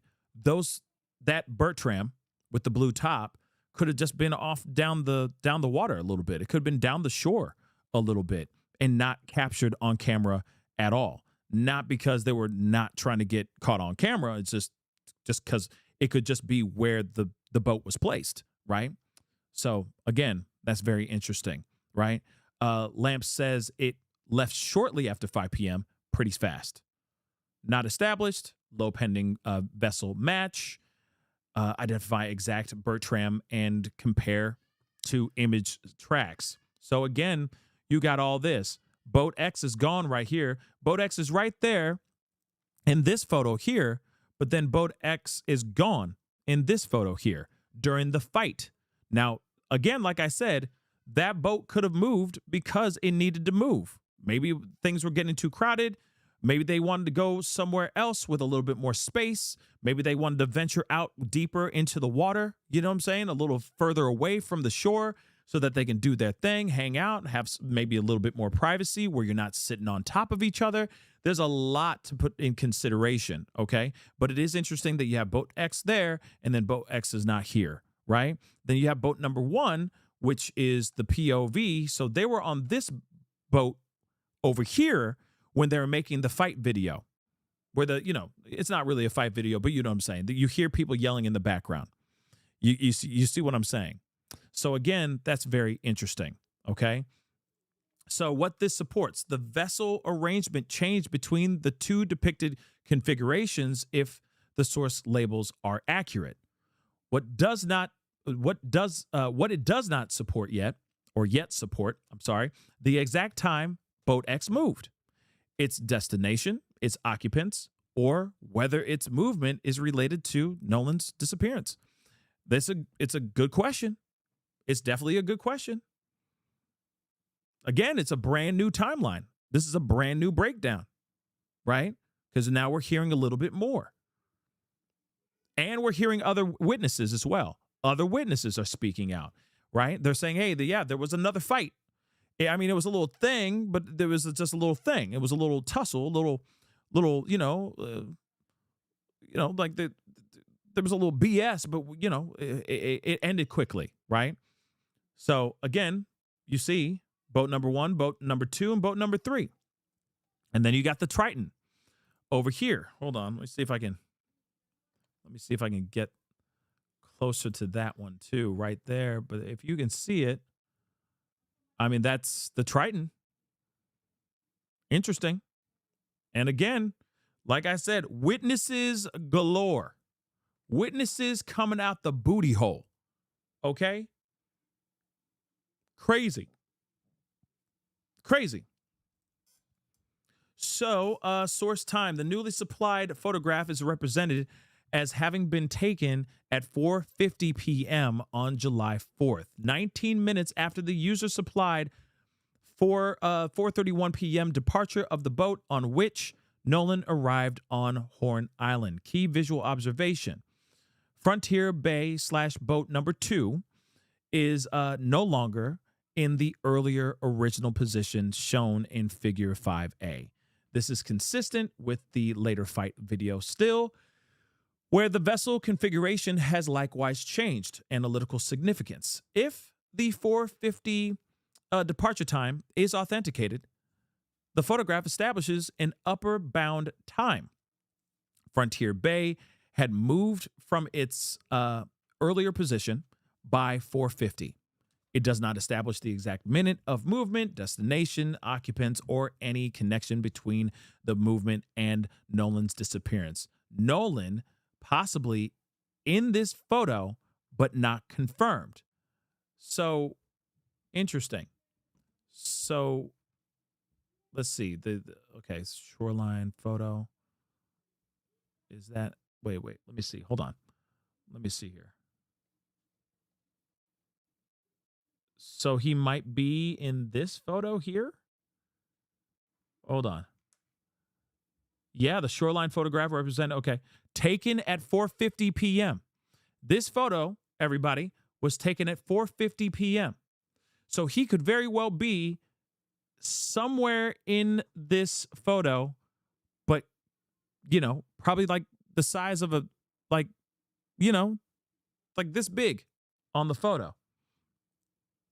That is if he's still alive at that time, at 4:50.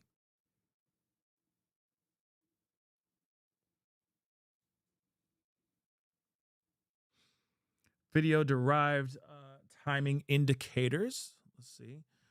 3:23. There's one right here, 3:23 and 4:27. When these were made. Caution on clock. Excuse me. Caution on clock interpretation. The displayed times are visible in screen recorded social media content. They may be the phone's current time when the screen recording was made rather than the original event recording time. That is very true. So these photos or these recordings could literally just be screen recordings of the time that that person actually screen recorded the video. You see what I'm saying? So 3:23 any other day, it could have been recorded. 4:27 p.m. any other day, it could have been screen recorded as well. That's something that we have to put in consideration as well. Authentication requires the underlying original post/file, platform metadata, or testimony from the original recorder. Yeah. So again, the wide panorama videos are visible for physical context and vessel feature matching. Standing alone, however, they do not supply a reliable event timestamp or a full movement track. Okay. So the Triton water egress question, like, it taking on water. Current finding unresolved. None of the supplied stills, videos, correspondence, or social media screenshots establishes when the Triton began taking on water. The report, therefore, does not assign a time or cause. The strongest evidence that could resolve this question would include original onboard photos/videos showing the bilge level, pumps, deck, scooper, condition, or passenger response. Bilge pump electrical history, breaker/fuse condition, and any automatic pump activation evidence. Chart plotter/GPS track and speed changes around the reported departure. Outboard ECU/engine hour/RPM history where available. Statements from each Triton occupant taken separately and compared on a minute-by-minute basis. Any Coast Guard, DMR, Marine Patrol tow/assistance, or VHF traffic referencing water ingress. What I'd like to hear is any of the people that were assisting. Remember, they called the sea tow and then they said, we don't need the sea tow no mo. So we can't even get the sea tow to actually be like, yeah, we were there. And we helped fix, the boat. And then we pulled it out, we towed, and then they were good. And so we set them free, right? We unlatched from them and then we set them free. But we can't get that because apparently they had all their stuff figured out. They had it all figured out before that sea tow even left the dock. Crazy, right? And I get it. There's people who are side-eyeing the hell out of the situation, right? So post-departure witness statements, what they do and do not establish. So Matthew Lamp said this on some social media place. Okay, one of my passengers is pretty certain he was part of the group that was fighting around 5 p.m. The Bertram with the blue top that I posted left shortly after that and pretty fast. And somebody else posted online, Melissa Thomas. Matthew Lamp, sir, you are sadly mistaken. We are the group you yelled at as you pulled up thinking we were going to hit you, and we weren't. And we were paying attention. Okay. Totally different kid was with us. I was with the Bertram boat, and we had no affiliation with him. We hate to hear this has happened, but we do not smear people if we do not actually see something happen. This causes more issues for the people in charge trying to find this baby. And it creates stories that are false. We did not speak to the boys. And at that moment, he did have an entire bottle of vodka in his hand. You need to revamp your statement and not put blame toward anyone. We don't even know what happened. But I will tell you, you are mistaken. Give the cops my name. I will let them know who we really had on our boats. Wow. So Matthew Lamp apparently had a conversation or a quick don't hit my boat. And then Melissa is like, au contraire. You making it sound like, no, we were pulling up. you didn't want us hitting your boat. You were tripping over that.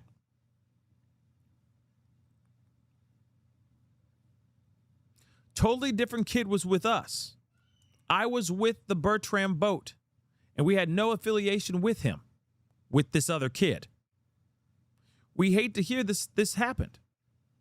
But do not smear people if you don't know, if you did not actually see something happen.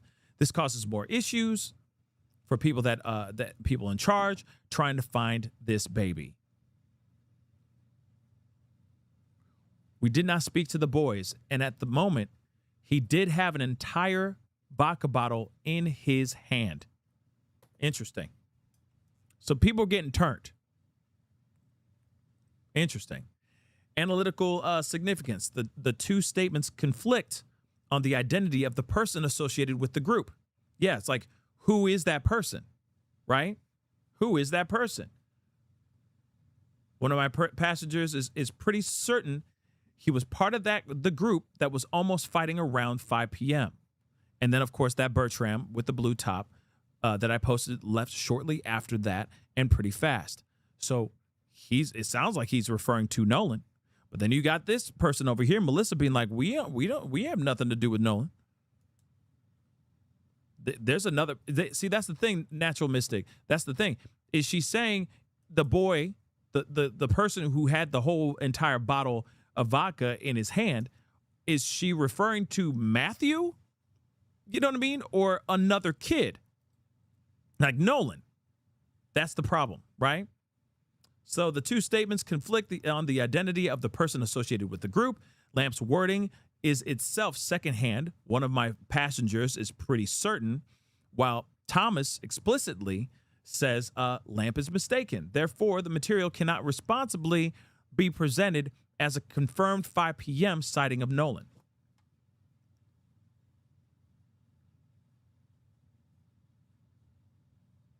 So, Caitlin Brochard, we were parked right next to the bleu, and he was nowhere in sight when we left at 7:30 p.m.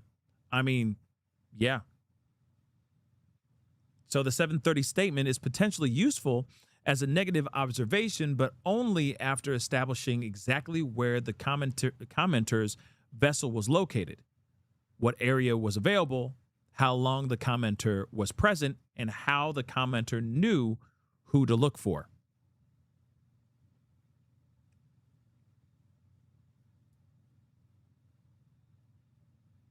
So the missing piece. It's all very interesting. It's all very, very interesting. Okay.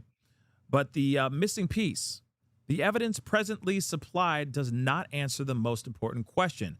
What happened during the uncorroborated interval immediately before the asserted 4:31 departure of the boat on which Nolan arrived at Horn Island? The working reconstruction suggests 5 specific evidentiary problems that must be solved together. So, authenticate the last independently corroborated sighting of Nolan, exact time, location, source, and medium. Authenticate the 3:27 and 4:27 p.m. media.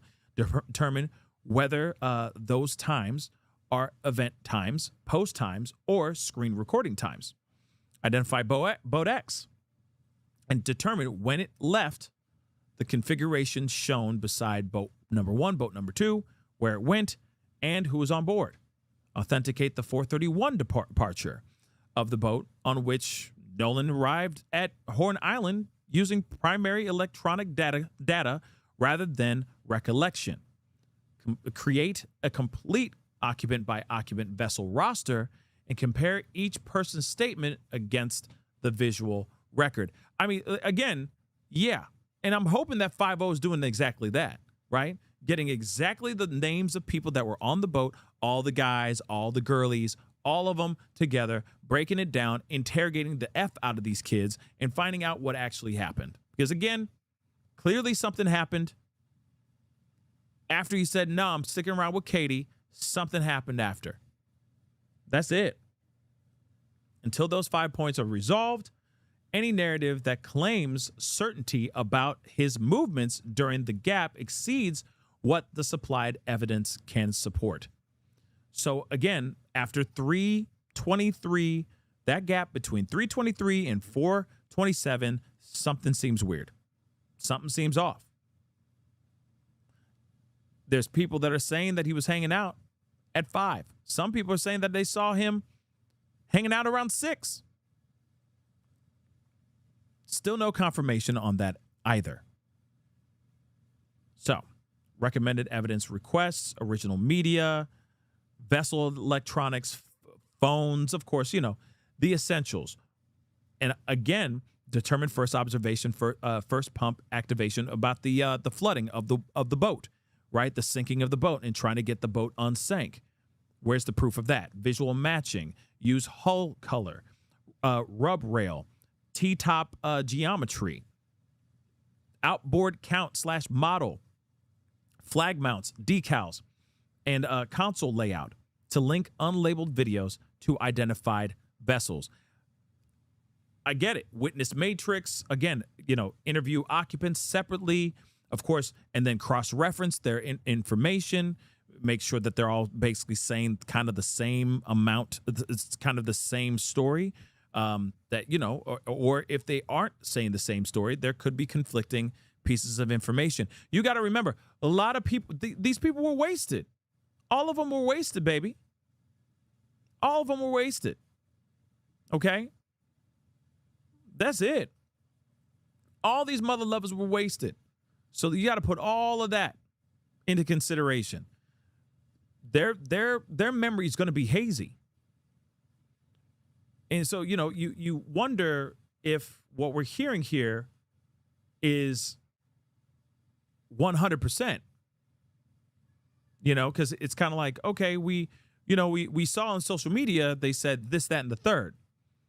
Some people were saying, but they did not identify Nolan. They didn't say the word, oh, Nolan did what? Nolan did this. Nolan did such and such. They're just like, yeah, there was a fight. Some dude got in a little, there was a little problem over here. Then the other girl's like, oh, contraire. Don't you be putting our names out there like that. No. There was some other kid that was having some other issues. We have nothing to do with that. And that kid was holding the whole bottle of vodka. Yeah. Again, the problem is everybody out here is going to be, everybody that was out there, all right? They're all going to be a little bit faded. Okay? They're going to be a little bit faded. That's it. It's going to be a lot of people that are just faded, that are going to be trying to remember what exactly they did that day, the timeline of events, so on and so forth. And you got to remember, too, there's a lot of information that could have been solved if there was an actual, like if they had their phones out and if they were actually photographing all the time, especially all these kids, plenty of kids out here that they didn't put, they weren't pulling out their phones because they were chilling in the cut, right? So again, that's the big problem. Who was with the bottle of vodka? Who almost got into a little tussle? Was that Nolan? Was Nolan even in the vicinity of that situation? Here's the other thing, too. If they're saying 3:23 to 4:27, there's a gap there. Clearly, there's a gap. What happened between that time? Like I said, I don't think anything happened to him right there in front of his friends, because I think during the time, if something, and I will say this, two different possibilities with this situation. Here are my two different possibilities. Okay, one. If something happened right next to that boat, they may not have seen. Why? Because they may have been so focused on trying to fix the boat and trying to get the boat unsank, they may not have seen anything. But what's weird about that is that he was with Katie. And he hung out with Katie a little bit. He went and he was chilling with Katie for a little bit. It wasn't like he just hung out with Katie for 5 seconds and that was it. He hung out with Katie. He said he was going to stick around, allegedly. and he hung out with Katie. That's one thing that really needs to be completely smoothed out.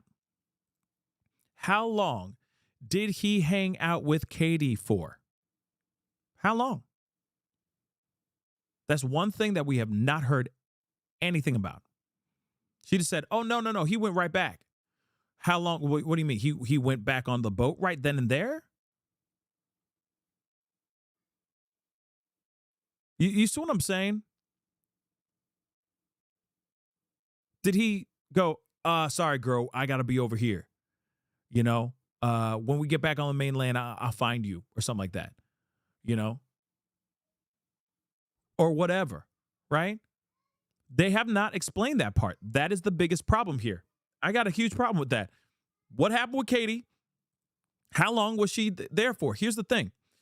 I said two different possibilities. One, he could have been right there. He could have been drowning right there, and the friends may not have seen him. Straight up. That's possible. They're so hell-bent, and they're drunk, and they're hell-bent on trying to fix the boat, and they don't even notice that he's gone under. That's possible. But Katie's right there, right?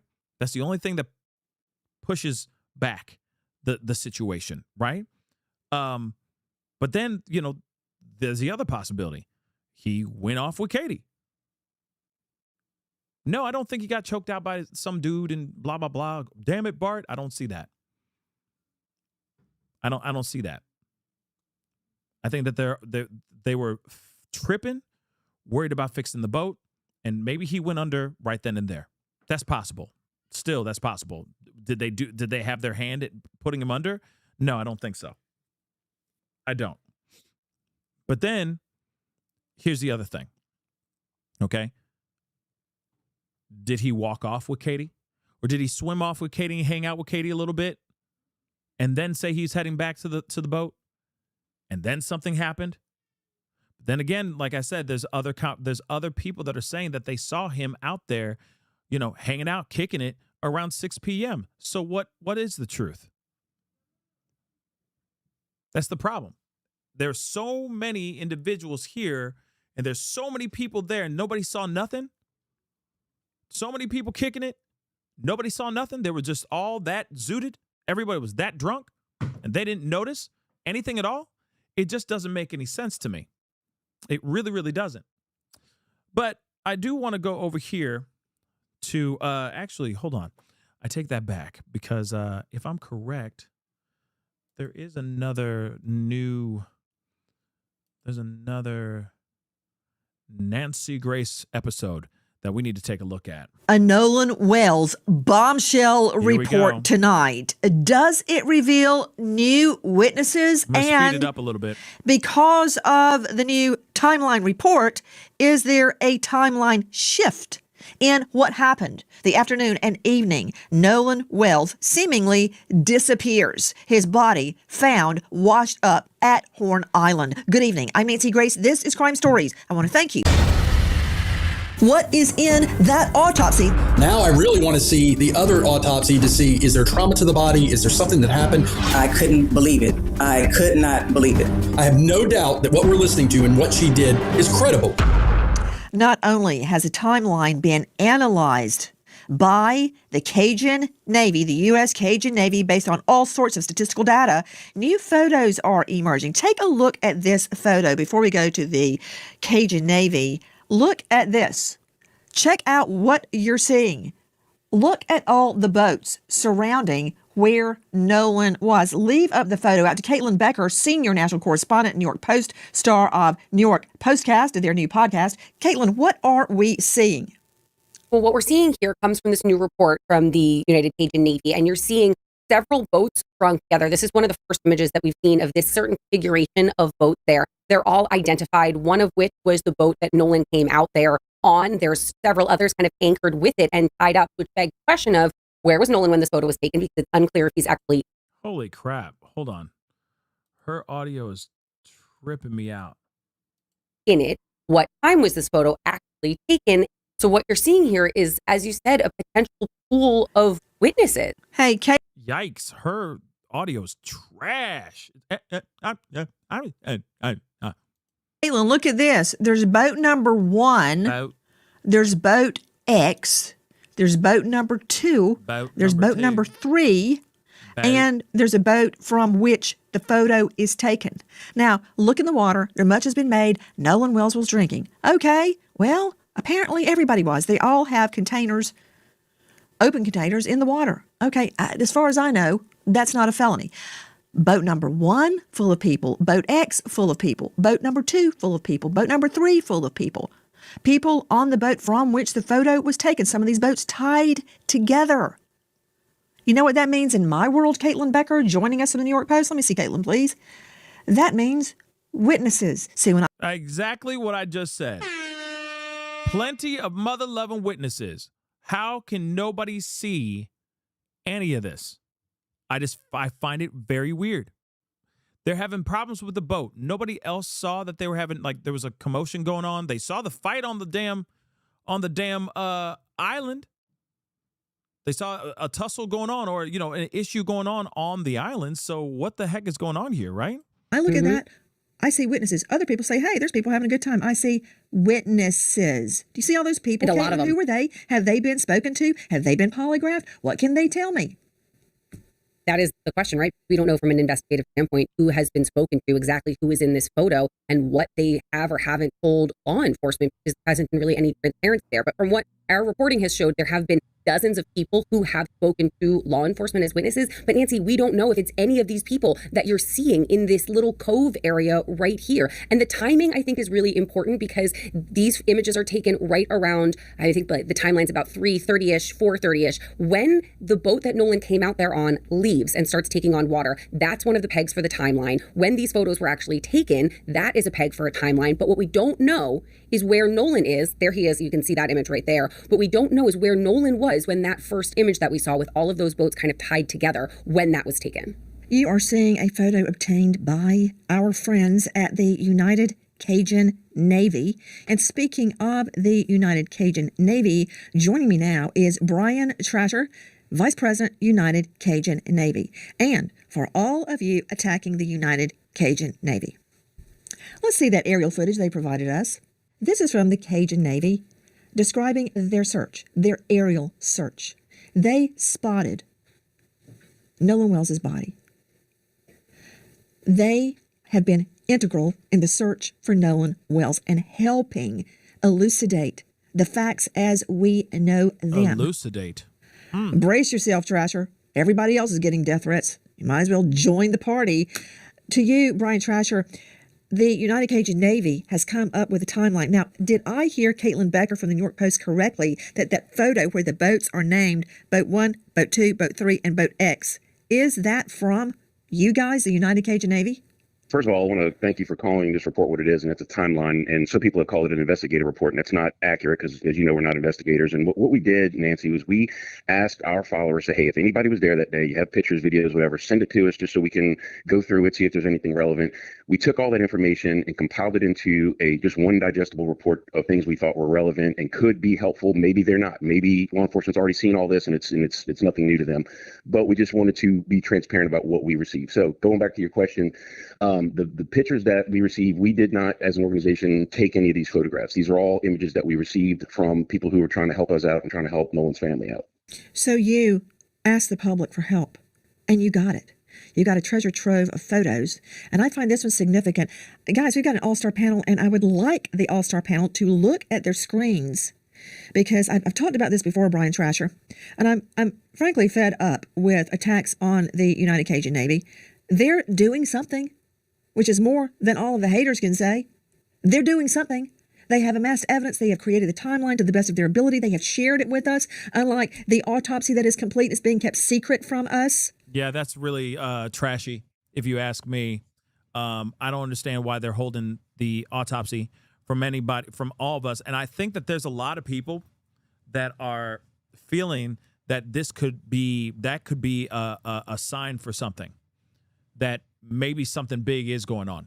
Maybe something sinister did happen to him. Because if, again, and we talked about this before, but if this was not sinister, and if this was just an accident, they would just put it out and say that this was a tragic accident. but they're holding on to it. And what I want to know is why. Because it's a huge waste of time to not tell people. You see what I'm saying? To not say it if it's not a big deal. You get what I'm saying? So that is, I agree. It's very weird. And I think that there are other like commentators out here that are like this, that may be a sign for that something big may have happened. You know, you got Jesse Weber of Law and Crime, or, you know, of News Nation as well, basically saying like, yo, the fact that they're holding out on giving us the autopsy results and just saying, yeah, he passed away, it was a tragedy and it was an accident. The fact that they're not giving out that information seems interesting, right? They're withholding that information rather than just putting it out here. That could mean something. So it's interesting. That said, they're helping. Why trash them? That's, you know, I'm not a shrink. I can't answer that. Let's look at this photo and determine what, if anything, we can discern. Brian, you and I have talked many, many times, and I told you about a serial killer I finally convicted on one case. The jury convicted him. And I proved a lot because of one earring I found in a particular location. The victim was wearing an earring, and the other earring had been sliced out of her ear, and I found it somewhere else, and I learned a lot because of where it was. Now, don't even bother to tell me that this photo that you have produced is not probative of something. The cluster of boats. Number one, I see a lot of witnesses. Trasher, what do we know what time this photo was taken? We don't know definitively times on all these because even though they're time stamped, it could be a time when it was screenshotted, stamped, not necessarily, you know, the original photograph. So we were very careful to denote that in our report that we can't verify timelines, although based on, you know, shadows and positions and things like that, we can determine that some of these, as noted, are taken in the late afternoon. One of the things I thought was interesting about some of these photos we got, Nancy, was that a lot of the photos we had seen before were people like in waist deep water. Well, some of the photos we provided show people up, you know, water up to their chest, almost to their neck, and that's not really wading. That's treading water, in my opinion, and that I thought might have been significant to know that many people were, you know, perhaps enjoying some libations, but also in water that might have been a little too deep just to be playing in. Good point. You know, you also said something else really smart, and I certainly do not want to rely on this, but sometimes you have to, you take the evidence as you find it, and you make the most of what you've got. You said you could tell this was late in the afternoon because of the shadowing. I wonder if the tide could tell me anything, because how high up the water is, but these people holding drinks, they're not treading water, Trasher. They're standing there. These people are not treading water, and the water is up to their armpits. Is that the photo you're talking about as to where you think some of them are treading water, or are there other photos? The photo at the top, yeah, you're right. It's about up to their armpit. I think there was one later in the report that that showed some of the kids. This was a screenshot of a social media post, and there's 3 boats visible, one fourth boat further in the distance, but a lot of kids on one boat. I say kids, young people on one boat, some on the boat, some in the water. And some of them, it looks, you know, maybe up to the armpit, but some of them, depending on their own height, it looks like it's, you know, I could see a girl holding something in her hand and the water looks to be pretty close to her neck. So that's pretty far out. Now, we've said several times that Horn Island has a very aggressive slope. So you can be in shallow water and deep water within just a few steps. And once you get into that deep water, you're not as able to keep your feet on the ground if a current comes and pulls you, or God forbid a riptide comes and drags you. So that's why we thought it was significant to know that they were socializing in fairly deep water. Can we go back to the main photo where the boats are numbered 1, 2, 3, X? Isn't it true, Brian Trasher, that these boats are easily identifiable by I call it a tail number, like you would a plane. Every boat has to be registered, or supposed to be registered. It has a number on it, and it often has a name like Triton. One was named Mac Daddy. There were other names. They're registered, and you know who the owner is, and the owner can tell us who was on the boat that day. Is that correct? Theoretically, yeah. If you can make out the registration number or the name of the boat, if the vessel's name is registered, you know, along with the registration number. Usually that's sometimes only on a Coast Guard document, but sometimes on a state registration you do put the vehicle, the boat name if it's asked for, or if you have one. So that is all possible. You know, I'm told, and we're asked to compare notes with the sheriff's office, which we're doing. But I was told that there's been a lot of people that have been contacted and interviewed, and there's a lot of people who were there that day that voluntarily came forward to tell what they know, and because they might have seen their boats and pictures, said, "Oh, we might want to go ahead and call them, let them know, where we were, who was with us, and what we know." So I commend those people for coming forward, because it's not always easy. To Marie Pereira joining us in addition to the Vice President of the United Cajun Navy, who has been there from the get-go trying to help solve the case. Marie Pereira, registered nurse, which is important, but she is a criminal defense attorney and domestic violence expert. She is a violence expert certified advocate. Marie, you saw that. All those people in my book are witnesses. One of them is saying at 7:30, Nolan was nowhere to be seen. Now, I want to see the video or the photo again, because you want to tell me that this guy, Nolan Wells, hit his head and drowned and none of those people saw what happened? I find that really hard to believe. It is hard to believe, and that's why it's extremely important that the law enforcement are not too proud to get help from the public. Like you said, if people are sending in videos, they should be using those videos to conduct further investigation. I'm praying that this is a situation like Brian Koberger, where the police department, they were being ragged and being called ranky-dink police, while all the time they were investigating and putting together a case against him. I hope that, because all the time they were saying, oh, what are they doing? It was I think the DA had a long, big beard, which wasn't very conducive to believing he knew what he was doing, but they knew what they were doing. I know, it looked like Leonard Skinner sitting there. Hey, that videos from Officer Tatum's podcast, all this means witnesses to me. And do you remember in the Diddy case, there was actually a toll-free number for victims to call? There were that many victims, not that it helped at the trial, but that said, I think there needs to be a toll-free number. If you think you have evidence, dial the number. If you have photos like the United Cajun Navy is doing, they asked for the public's help. They got the public's help, and there's more to get. I do agree with that. I do think that it is crazy that one, there hasn't really been a whole lot of pressure on law enforcement, right? All the pressure's been on, from what I've seen, all the pressure's been on the witnesses. Have you not noticed that? It's been on the witnesses and the family and Nolan's family. There has really not been that much pressure on law enforcement, on the investigation.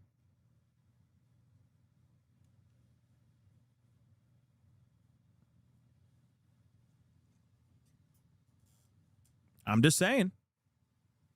Everybody and their mama going after the victim, like the victim, this.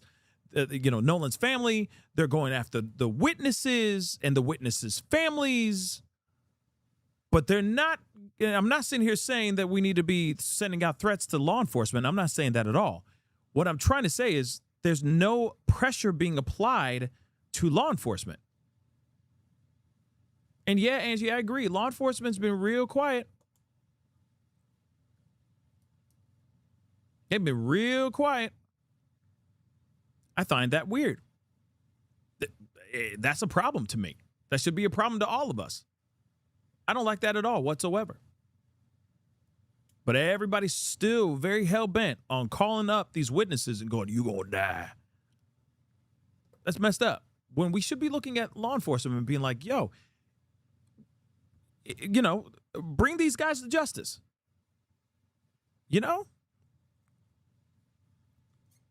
Just saying. That's what is needed now. Every picture, every video. How often have cases been cracked when someone spots something in a picture they hadn't noticed before, or their memory is jogged by a photo or information they've seen online? I've pointed to this 1,000,000 times, Brian Trasher, the Gabby Petito case. Her body would never have been found if it weren't for amateur sleuths. I believe their name is Red, Blue, and Methane. They were a couple out in the middle of nowhere in dispersed camping where there are no porta potties, no lights, no hookups, no anything. It's just you and the wild animals. I've camped and dispersed before. They're out there and they see a vehicle and they go, that's Gabby's Ford Transit. And they call authorities who would never have gone to this dispersed camping area, and they find her remains. That's how the case was cracked. Who knows what photo, what tip United Cajun Navy or law enforcement or the Nolan Wells team might get that might crack this case wide open. So that said, Brian, how did you create this timeline? I find it very interesting. So first of all, going back to your comment about internet sleuths, a lot of people consider themselves internet sleuths, but some people really are good. And there's one young lady who's helped us out on many cases, who was very helpful in this case. I haven't asked her permission yet if I could say her name, but if she gives me permission and I come back on, I'll be happy to give her credit for all the help she gave us.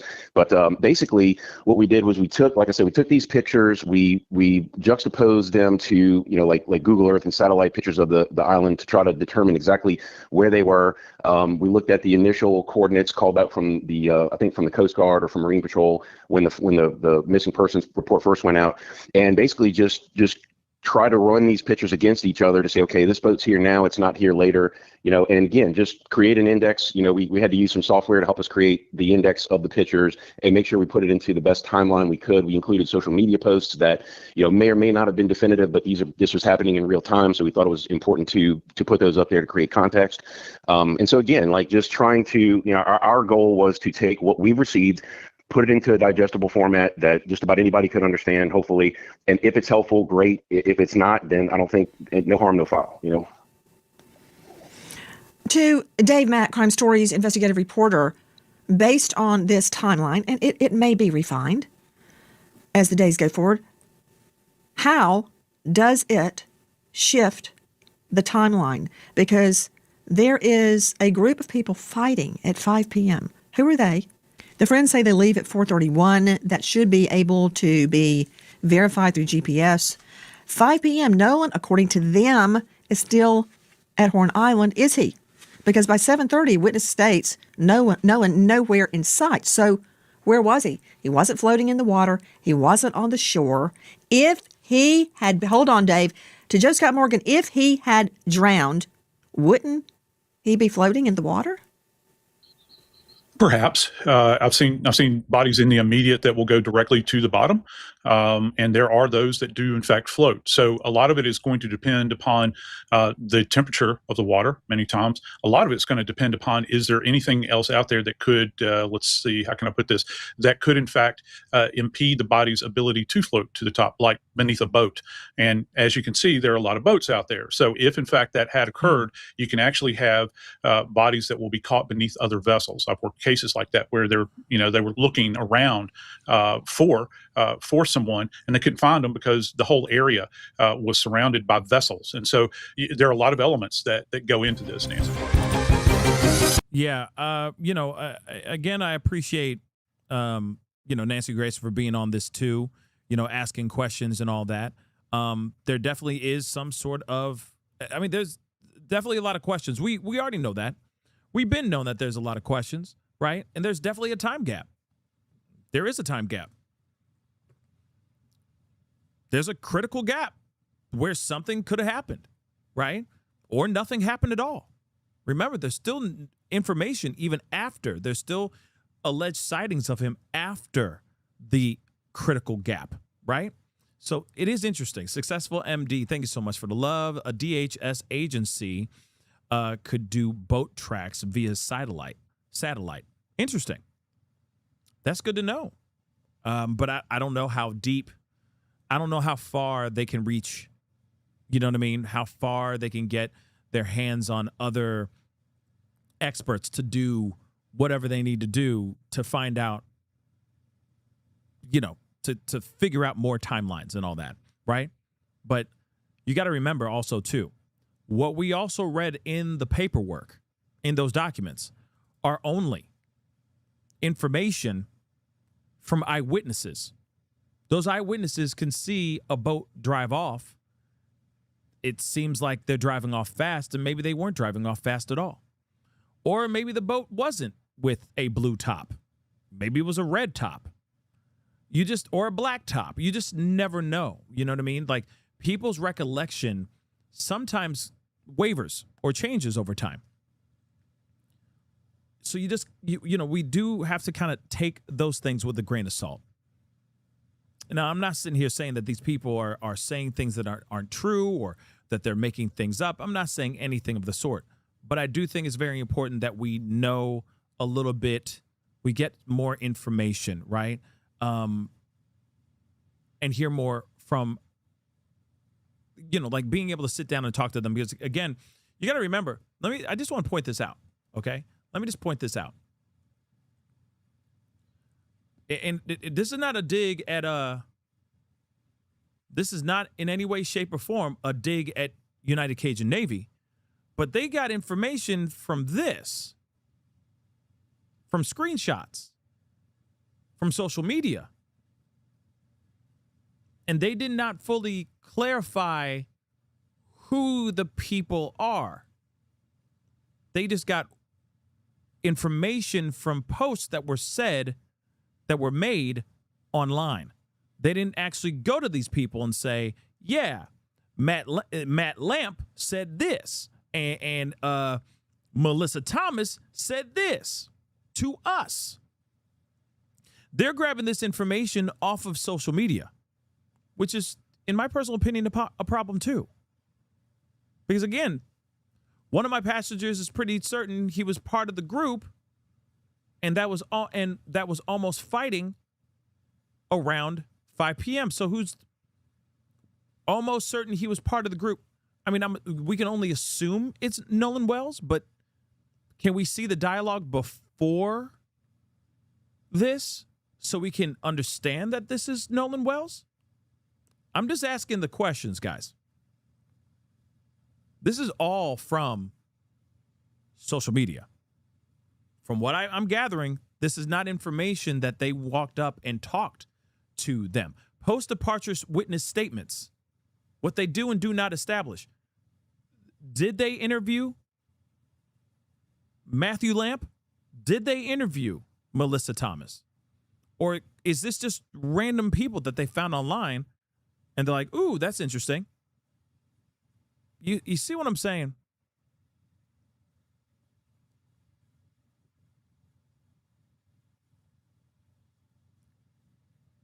Because I feel like the dialogue would be a little bit different, right? But I mean, you know, I get it. They're doing their due diligence. You know what I mean? They're looking things up. I just find it very interesting. Successful MD, thank you so much. If they were drunk, how did they inform Tatum? See, that's the thing. I don't even know. I don't even know. I'm gonna keep it a bean. Okay? I'm gonna keep it a bean. I don't even know. If they were drunk, how could they remember every nuanced thing? Okay? T, what did you say? The officials have been keeping this tight-lipped. They can't allow this investigation to get tainted. And I understand that part too, 110%. But I do think that them holding out on the autopsy results, I think it speaks volumes in my personal opinion. It'll be really ridiculous if they hold on to it and it was just a tragic accident, and then weeks later they go, okay, here's the truth. It was a tragic accident, y'all. It's like, wait a second, you got the public all riled up for this long just for you to tell us weeks later that it was a tragic accident? Come on, man. Just tell us what it is. If it is a tragic accident, then just say it, baby. Use that mouth and start producing words and just tell us what it is so we can move on if we need to move on. You know what I mean? But the fact that they did not put out that information, which I feel like they would be running to the press saying, oh, it was a tragic accident. Tell them. I feel like they would say that quickly. And the fact that they did not do that tells us something. Definitely. That's just me. Me, at least. I could be wrong. But that at least tells me something. All right. Now, given that we were dealing with a bunch of stuff today, I'm going to wrap up the show here. Okay. But we'll be back on to talk about a whole bunch of other things tomorrow and all that. There's a lot. I may be on fairly early tomorrow. Just letting you guys know, giving you guys a heads up on that. But of course, if we know some more stuff, we will talk about it. Also, we do need to do a little conversation about Keefe D, because we are going to be venturing into the Tupac murder trial that happens starting Monday. I think jury selection starts on Monday. So I want to give you guys, I want to break that down and talk to you guys about that as well, so that you know what the hell's going on with that, because that is going to be a huge trial, and we will be watching, okay, and we will be covering that as well. So, and of course, we're keeping an eye on the Nolan Wells stuff. Absolutely, you know what I mean. But again, I need to hear more information. I need more stuff. Okay, I need more stuff. Yeah, and the Lindsay Clancy trial has been absolutely insane. I just don't feel right hopping in on that trial now, given the fact that it's been, you know what I mean? It's already deep into the trial, you know what I mean? But that case, that whole situation is absolutely insane. Absolutely insane. But that's a whole other conversation in itself. So, guys, I'm going to wrap up here. So that is the show. I appreciate all y'all for being here. Really means a lot. Thank you so much for tuning in and being a part of the conversation. Please do me a favor before you head out. Hit that like button down below. Crush a do. Hit that reaction button if you're watching on these other platforms. If you are watching on these other platforms like Facebook, X, Twitter, Instagram, TikTok, Rumble, Twitch, Kick, make sure you hit that follow button. All right? Go to my YouTube channel, this one right here. Go and subscribe. Don't forget to subscribe. Subscribe. Okay? Please and thank you. It's only been about a week. Yeah. And it's expected to be over in a month. But then you got the Keefe D thing too. I don't know. Something to think about. But anyway, hit that subscribe button, please and thank you. All right. Go to my second channel. Subscribe to the Pascal Show clips. Subscribe over there. That would be awesome. Okay. Hit that join button down below. Become a member. Check out my Patreon. And, of course, check out PascalMerch.com. We got some really great stuff over there, so go check it out. PascalMerch.com. Anyway, guys, it is time to get going. I appreciate y'all. Stay safe out there, and we'll be talking here very, very soon. It's time to get going. Be good to yourselves. Be good to one another. This is The Pascal Show.